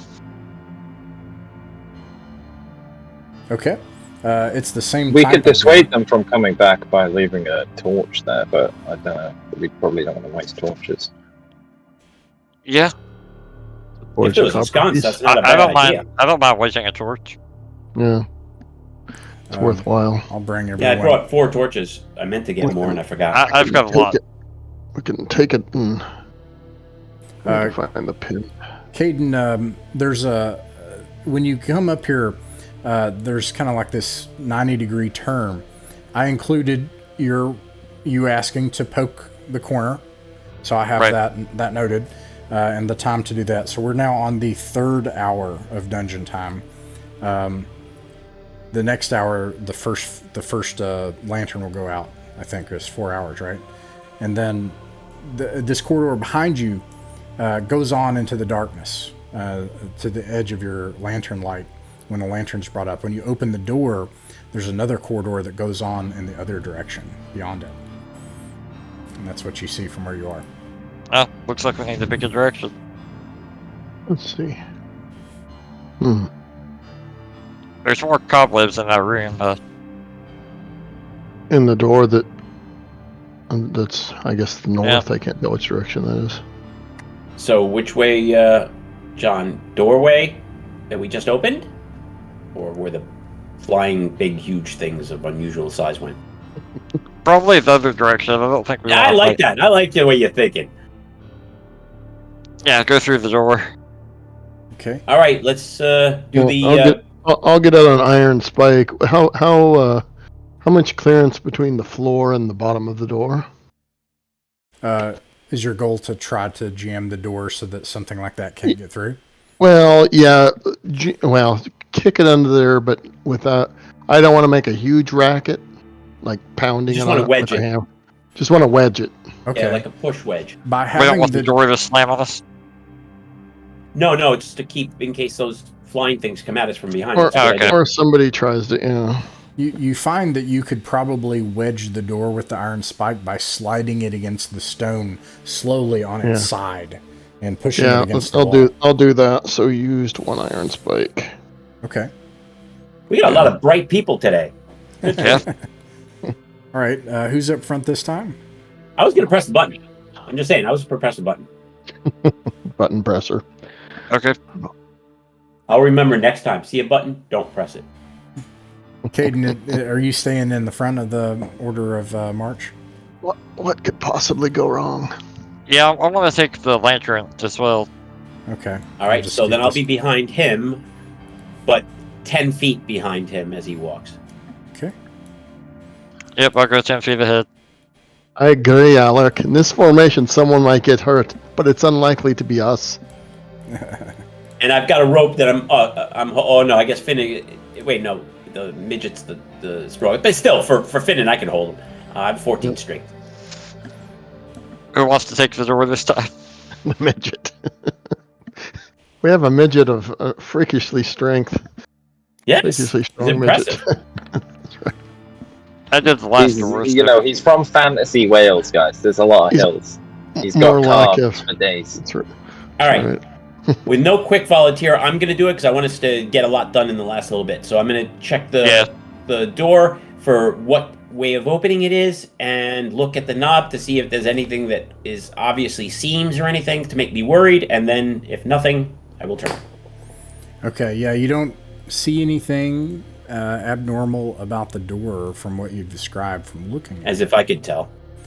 And I have oil. Let me see here. And how much of a distance roughly did we go before we got to it from the other one? Because I didn't put any scale. What's that? Say that again. From the first door to this door, roughly, how far did we go? From the very first door, probably. No. From the one we just opened, that Caden opened, to this one. Just hold it into the hallway, because I'm drawing it out so I can show people what the thing looks like. So this hallway is probably. Well, I mean, I'll just get the measurement. It's about 100 feet long. Okay. That's a nice hallway. Having trouble finding what I need here. Man, if we get more stuff, we're gonna have trouble carrying it. I don't mind that problem. I'll drop plenty of things that I can carry. I can buy for the money that I carry. For example, I could drop a 10-pound hammer, which doesn't cost 10 pounds. 10 pounds is like 100 gold. No, Holy schluff! Lava? I could drop. What? Lava? Yeah, that is the exact right. Fucking what the fuck? Oh well. The door is the same as all of the other doors. Just you pull the bevel, open it, and then like it's bright in your eyes, hurts your eyes because you've been, despite the lantern light, it's just been like, artificial light. And then this whole room is just like fire. But you don't feel any heat. And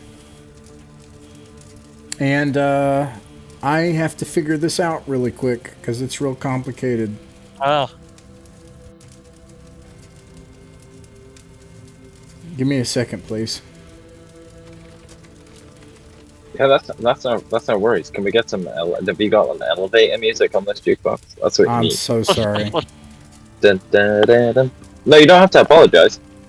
It's fine. I sometimes like my players will do something really weird, and I'll just go, "Hey guys, give me 5 minutes." Okay.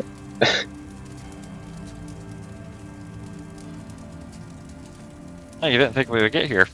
I'm just kidding. So, why do I get all the funny doors? Because you're funny. Because you're a funny guy. Yeah. Well, I am, character. Hey, at least you didn't press that button earlier. And I did. also, I swear to God, I don't know why I was thinking to press that button. I was just, yeah, just absolute We'll have like to, DD at some point. lab Yeah. energy. Ooh, what does this do? Oh. So what I drew there, because I don't have, I'm not taking the time to draw this well. It looks like there's stone or ledges or something Okay, I got it figured on out. either side of the door, and then there's the flames ahead, and then it looks like something in the middle. Maybe I'm not sure. Okay, so Caden, this is what you see. First of all, you don't feel heat as if fire. It's Alaric who's in the front, by the way. Huh? Alaric, the one whose turn was to open it. Okay, yeah, well, Alaric opened the door. I'm just describing stuff for Oh, okay. the boss here. So, okay, so you guys don't feel the heat of fire. You can see a narrow platform on the near side where this door is, okay? And then there's another platform kind of in the middle. And you also see chains hanging, all sorts of chains that are hanging just about 1.5 feet above where your arms would be, all along the room in places. And yeah, you see a platform in the center of the room. You see a very narrow platform on the near side where the door is, and then a platform over here from where the light is currently. And I'll move the light up actually, so you can see more. Ooh. And the floor is like on fire, or? It appears to be on fire, but you don't feel heat. Do we want to risk the 10-foot pole? Have you not got anything else you could throw into it? Because I'm an idiot, and I could have done this all along. Let's see. I mean, an easy thing to do would be to I'll tie a torch to the end of my rope and I'll pass it to Caden and just be like, dunk the torch in there. If it lights the torch, it's probably bad juju. Yeah, I'll try that. Okay. That's a good. You throw a torch into this magma, this molten lava, and it definitely at first nothing happens until just until it actually hits the magma, and then it ignites in flame and it incinerates it and sinks into the fiery depths. Oh, okay. There we go. I don't think we want to mess with that right now, do we? Must be some magic keeping the heat away. Yeah. I don't know if we're equipped for this. Well, wait. Let's turn around as soon as we run into a flaming magma pit. I mean, oh yeah, that is pretty complicated. Yeah. Well, I think my man that would is say pretty smart. when you find hell, turn around and go back. What does? But there's all wait. kinds of chains. How does it seem like somebody could, if they were so skilled, Tarzan across these chains? You could absolutely Tarzan across the chains. Ah. Each time you do it, you will have to succeed on a dexterity or strength save. Yeah, no, thank you. Yeah. Not for me. I don't have any cheap coins, unfortunately. No, we probably wouldn't have taken any of the cheap coins. We had 1,000, whatever, of the gold. So I'm willing to pay a gold piece. Do I have anything cheaper? Not really. I'm going to toss a gold piece to that center thing. I'm going to do an underhand, careful toss to try to hit the rock on the center there. Well, that's an island. Yeah, whatever that is. Make a dexterity check. Will do. Oh, wait, no. I'm going to ask somebody, here, take my coin and toss that there. I forgot. I trip in my walking, all right? I mean, I have a no modifier, so... Fine. Yeah, I have negative modifier, so Somebody There else. we go. Give me that. I can Okay, skip I'll a give you a stone coin. over there. Yeah, just want to find out if it's solid or not. Oh, I criticaled. 21. Yeah, you. So, are you trying to throw it? Where are you trying to throw it? Or I'm onto trying to land the coin on that middle island.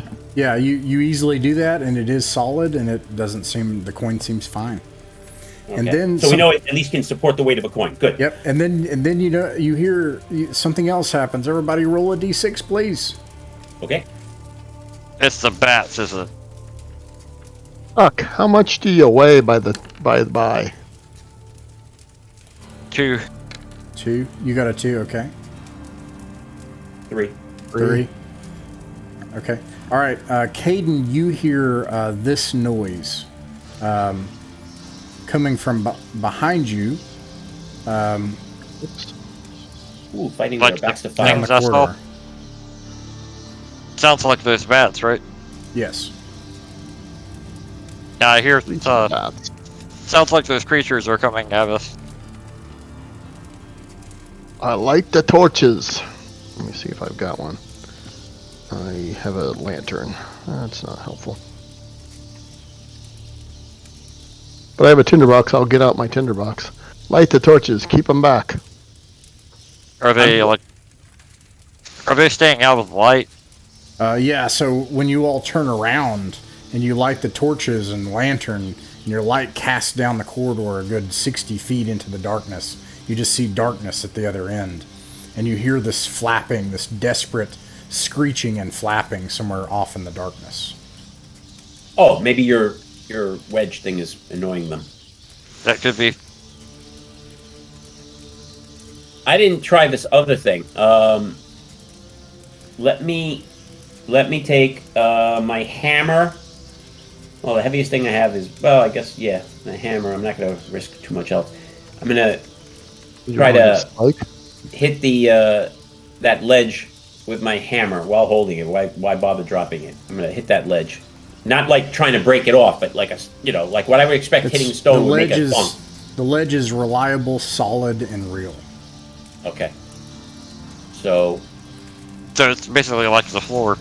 So maybe this is like Star Wars that center thing where you got to go around the edge or something. Maybe we didn't look around the edges. Maybe there's something that we could go along the wall edge too. Probably have to make like a dexterity check or something. Well, I'm not doing dexterity checks. That's not my style. But I just want to know if there's anything along the wall. Maybe we can walk on that. Ross said that swinging across would be strength or dexterity. Yep. Oh, okay. That's how many checks would that be, Ross? Like how many guesstimation, trajectory? We don't know what the other side is. We know. I was gonna ask how many are there any chains on our side? It would take one check to get to the middle platform, and then a check to get to any other platform. Can we reach the chains? Yeah, you can reach the chains, so you can make the check. I will also tell you that this is a special situation because something is going on at the other end of the hallway, and you all are becoming exhausted and running out of supplies and effort and resources. I will make a roll to return check if you can't figure out a way to get out of this situation. Start heading back. We have to leave? Yeah, we're getting. If you run out of time, which is we can come back. Yeah, we come back for this chamber later. Sure. But why don't we finish what we can look at right here without having to repel or anything like that? I was just saying, can we... So you can, but you have 15 minutes of real time left. If you run out of time this time... Oh, I see. I see what you mean. We need the time to haul our gold out. That's fine. If you run out of time this time, I'm going to get 5 torches deep out, and I'm going to use a roll to return check because something is going on the other end that is unusual. No, that's cool. So just to give you all a heads up. But the thing is, if we want to return, if we want to return with our treasure, we have to deal with whatever's on the other side of that. Right. So let's do it. Yeah, let's go back. Deal with it. When you head down the hallway and the lantern light illuminates the door on the other side, you can see where the you can see where the let me get everything back here. The door is wedged, and you can see fat, leathery, flappy wings just desperately flying at the edge of the door. Every once in a while, you can see a beak-like proboscis jab its way into the through the wedge in the door, that they're not able to make it. It seems like there's a bunch of these things desperately, hungrily wanting on the other side. Yeah, we gotta get past them, so... Feed one of them a torch. A lit torch. or is the crack not big enough? I'm ready to kick some butt. Yeah, I'm gonna get out my weapon and my shield. Well, I mean, All right. I only have the one spell. Sleep. Seems like a good time Could to do use that, it. yeah. Yeah, I will pull out from my bag a little carved sheep that's like carved out of bone. And I'll just say, count the sheep and go to sleep, and tell these things to go to bed. Take a look real quick. Oh, you If that annoying doesn't bats. work, I can blind them. Go with the we bleep to have to sleep. Oh, wait, they're bats.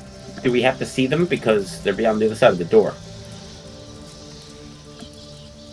Oh, Okay. fling So open the door. it doesn't specify. Well, actually, Yeah, they're not bats. Yeah, how long? We don't know that they're bats. Well, I can see now by the image what they are, but I won't say anything. So, Goal, when you say that, the sounds stop. And you also are not near that fire either. And they all, a bunch of bodies just... And you've got these shivering, fat piles of leathery, flappy wings on the ground on the other side of it. You can see in the light. Very Okay. carefully and slowly slide the spike out of from under the door. All right. And how many of them are there? There are 5 of them. They look like a mix between a giant 2.5 foot wide bat and a mosquito. And a mosquito, yeah. I figured Whoa. that's from the image. Let's go all around them and let's kill finish them? them off. Yeah. Let's Let's surround them and gather stab around them. them. If there's a fighter, Slit their throats or whatever. Whatever they've got. Smash for them with throats. my hammer. Yeah, that too works too. Okay, so you all carefully gather around them like the Nazgul, and you just stab them and Yep. hammer them and stuff, and you kill these things. Some of them start to flap up around your weapons, even as you're like holding them down as they wake back up. But you're able to kill them carefully so that they can't awaken from their magic slumber. We're coming back eventually. We don't want to be fighting them. And with that, so you're able to make it back to where you have the chest with the carpet and everything, combining the... And you can take the chest if you want it. I don't, Yeah. Eventually, once we get I'm in the down for that. hand cart, We have a rope. Take Just tie it to my back.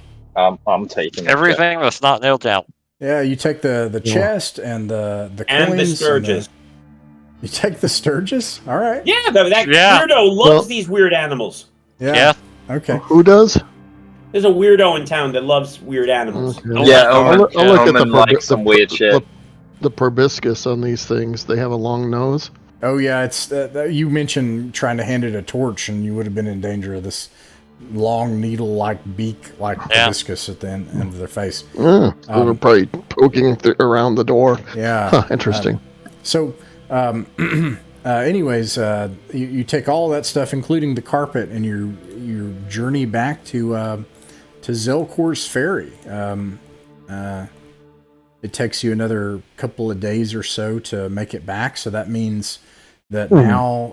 Goodbye rations. Yeah, so you'll be down 4 total rations, okay, total for everybody.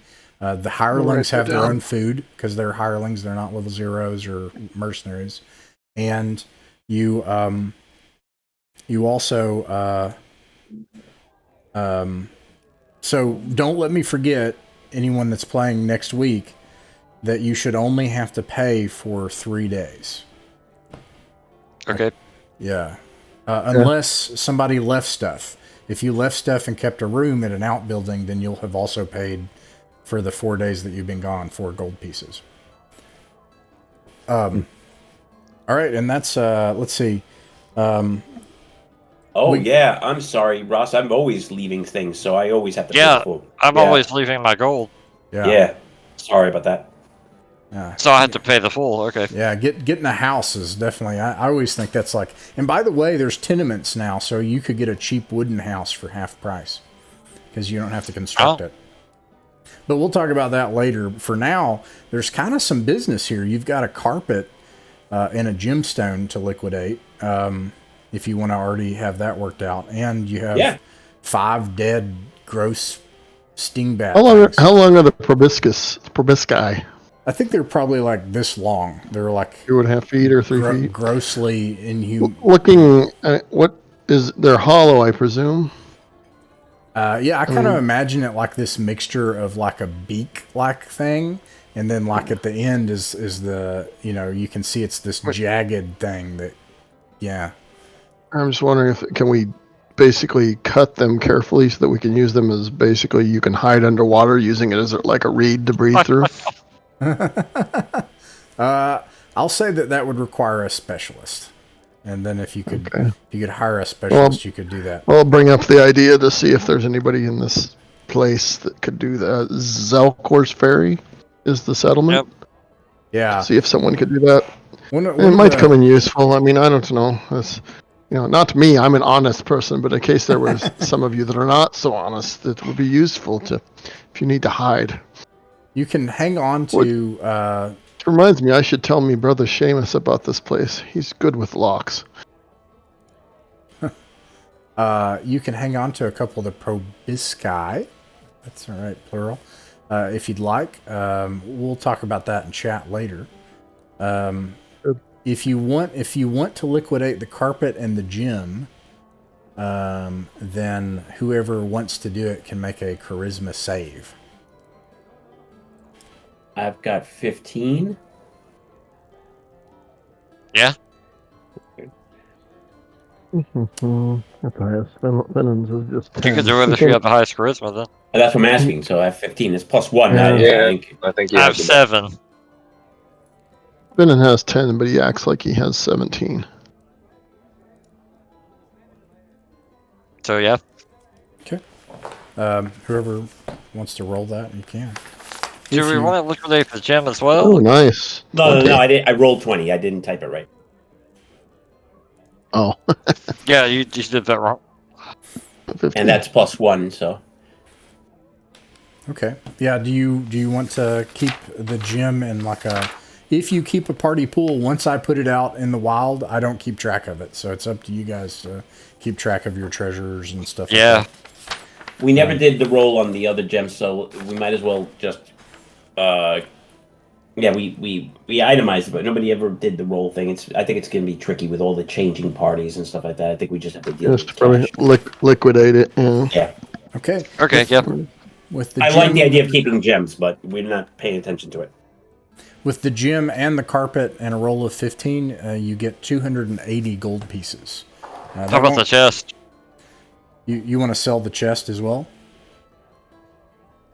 Everything must go. All right. 300, I don't know. I would have kept the chest. 300 that could gold be handy. pieces.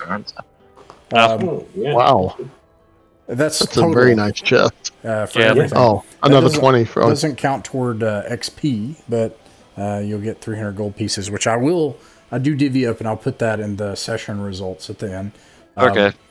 Cool. With the 10 minutes we have left, let's see. Do you want to take the Sturgis to Ulman Dark? Did somebody say they wanted to do that? Yeah. Yeah, that's what I want to see if he's interested in these crazy creatures. Okay. Let's see here. See what he can tell us about them too.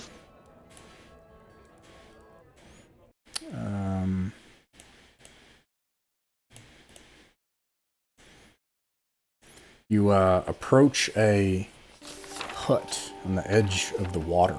It has strange smells coming from it and strange things hanging from the windows, herbs and parts of animals. Smoke rises from a bricked chimney. And who wants to talk? Who wants to? Yeah, the door is closed. Wants to go talk? The charismatic guy. I knock on the door. All right. Woman Dark, he answers like all one eyeball. He's like, "Does someone need the services of Woman Dark?" Greetings, Ulman Dark. It is I, Alaric, with the Hounds of the Pine. We've come into some interesting discoveries we'd want to show you. Yes. Let me see. And he reaches for the yeah. And I hand them the bundle of bloody corpses. He's like, "This is wonderful. You've brought me a glorious gift. Yes. Payment is in order then. You can make another charisma save if you want." Okay. Because he does love it. He loves his gross stuff. Yeah, Caden's not coming anywhere near this guy. Oh, yeah. Oh, 21. Yeah. Okay. You do this and then roll this. Wow. Okay. He comes back and he has a big fat bag of gold pieces and he offers it to you and he says, "If you find anything else, be sure to come and see Orphan again." Oh, certainly, good man. Thank you. Can I just? I'm gonna poke Alaric, assuming Gold's little, and I'm gonna be like, "He may have things more valuable than gold." Stop speaking in riddles, man. What do you have? And I look at him. Not Ullman, I look at whatever his name. Yeah? What are you talking about? No, he may have things more valuable than gold. I don't. Oh. I know he has things more valuable than gold. He offers gold. Did you want to bargain with him? Oh, me. I'm sorry, I misunderstood. Ullman Dark has things more. He's like, yes. If you, I do have some things. I have a tincture. Yes. It's expensive to make, but it could help you in dangerous places.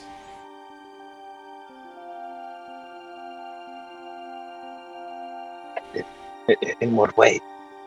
Well, some of my tinctures have a drought that can keep your vitality even as your vitae spills onto the ground. It's only 250 gold. And out of character, it gives you D4 hit points back. It's the only healing potions you're going to find in this setting. Well, that's not true. Actually, people are finding healing potions. Then he says, also, quite a bit more expensive, but more life-saving. For 400 gold, I can give you this. And it's a Nero tincture. And he's like, a poison that would take your life. This will save it. Oh, it's handy. That's Yeah, handy. when I have so money, like, I'd love to get that. That would be handy. Like to a have. save for death kind of? Mm-hmm. Yeah, like if there's a save versus death, then it'll just cancel it. You won't. Oh, wow. We'll definitely want to collect that in the future. Or if there's like some of the poisons will do different things, like you'll die in D4 hours or whatever, and it'll save you from that poison. Yeah, I'm just thinking that one poison save when we fight whatever we're going to fight, is going to be more than one person needing a poison save. So, with the money we have. And just remember, if any of you should meet an unfortunate end, I might be able to help with enough money and gemstones. I'll need gemstones. They do have those here in town, though. Wow. And then if you happen to contract any strange illnesses while you're down there, I would like to see that as well. He gets excited just thinking about it. Okay, so yourself, grandfather. What'd you say, how Will? much gold did we get from this guy? Wait, He's the hold best. on. Sorry, what'd you say, Will? I just was telling him to calm yourself, Oh, grandfather. okay. Go ahead, Dan. Sorry. No, I was just wondering how much gold we got. Oh. All right. So that's a total of 400 gold, and I'll split all this up. It's looking like about a 250 gold a piece or so, and That's not probably bad. 175 XP or so. So we'll see. Nice haul. All right. So next session. What is the goal, and who is the caller, and who can attend?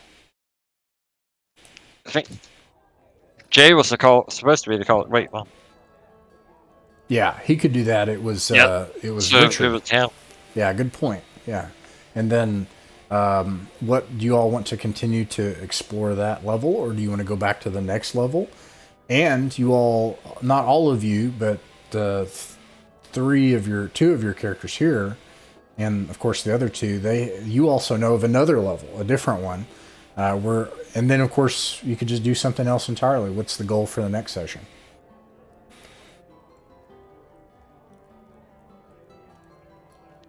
What do you think about doing the first floor? Maybe trying to find other exits. No, if there's a spot for me, a goal would probably, for some reason, want to do something for Omen. I like the idea of like this. You know, we got a lot of treasure, the most we've seen yet on this floor so far. That's fair. Remember that, and what we fought has not been any worse yet. Yeah, let's come back here then. Yeah, the imperative word there being that 3-letter word, yet. Right. Like Yeah. in all capitals. Oh yeah. No, So- I agree. And you know, we don't know until we meet something that we have to run. And you know what the good news is? We won't be overburdened with 400 pounds of gold this time around. Yeah, come the back start. to the second floor. We know we're not Yeah, going no, to it get might 400 be pounds of gold at the 2,000 start. pounds of copper pieces. All right, so we'll return to that level, and that ends the session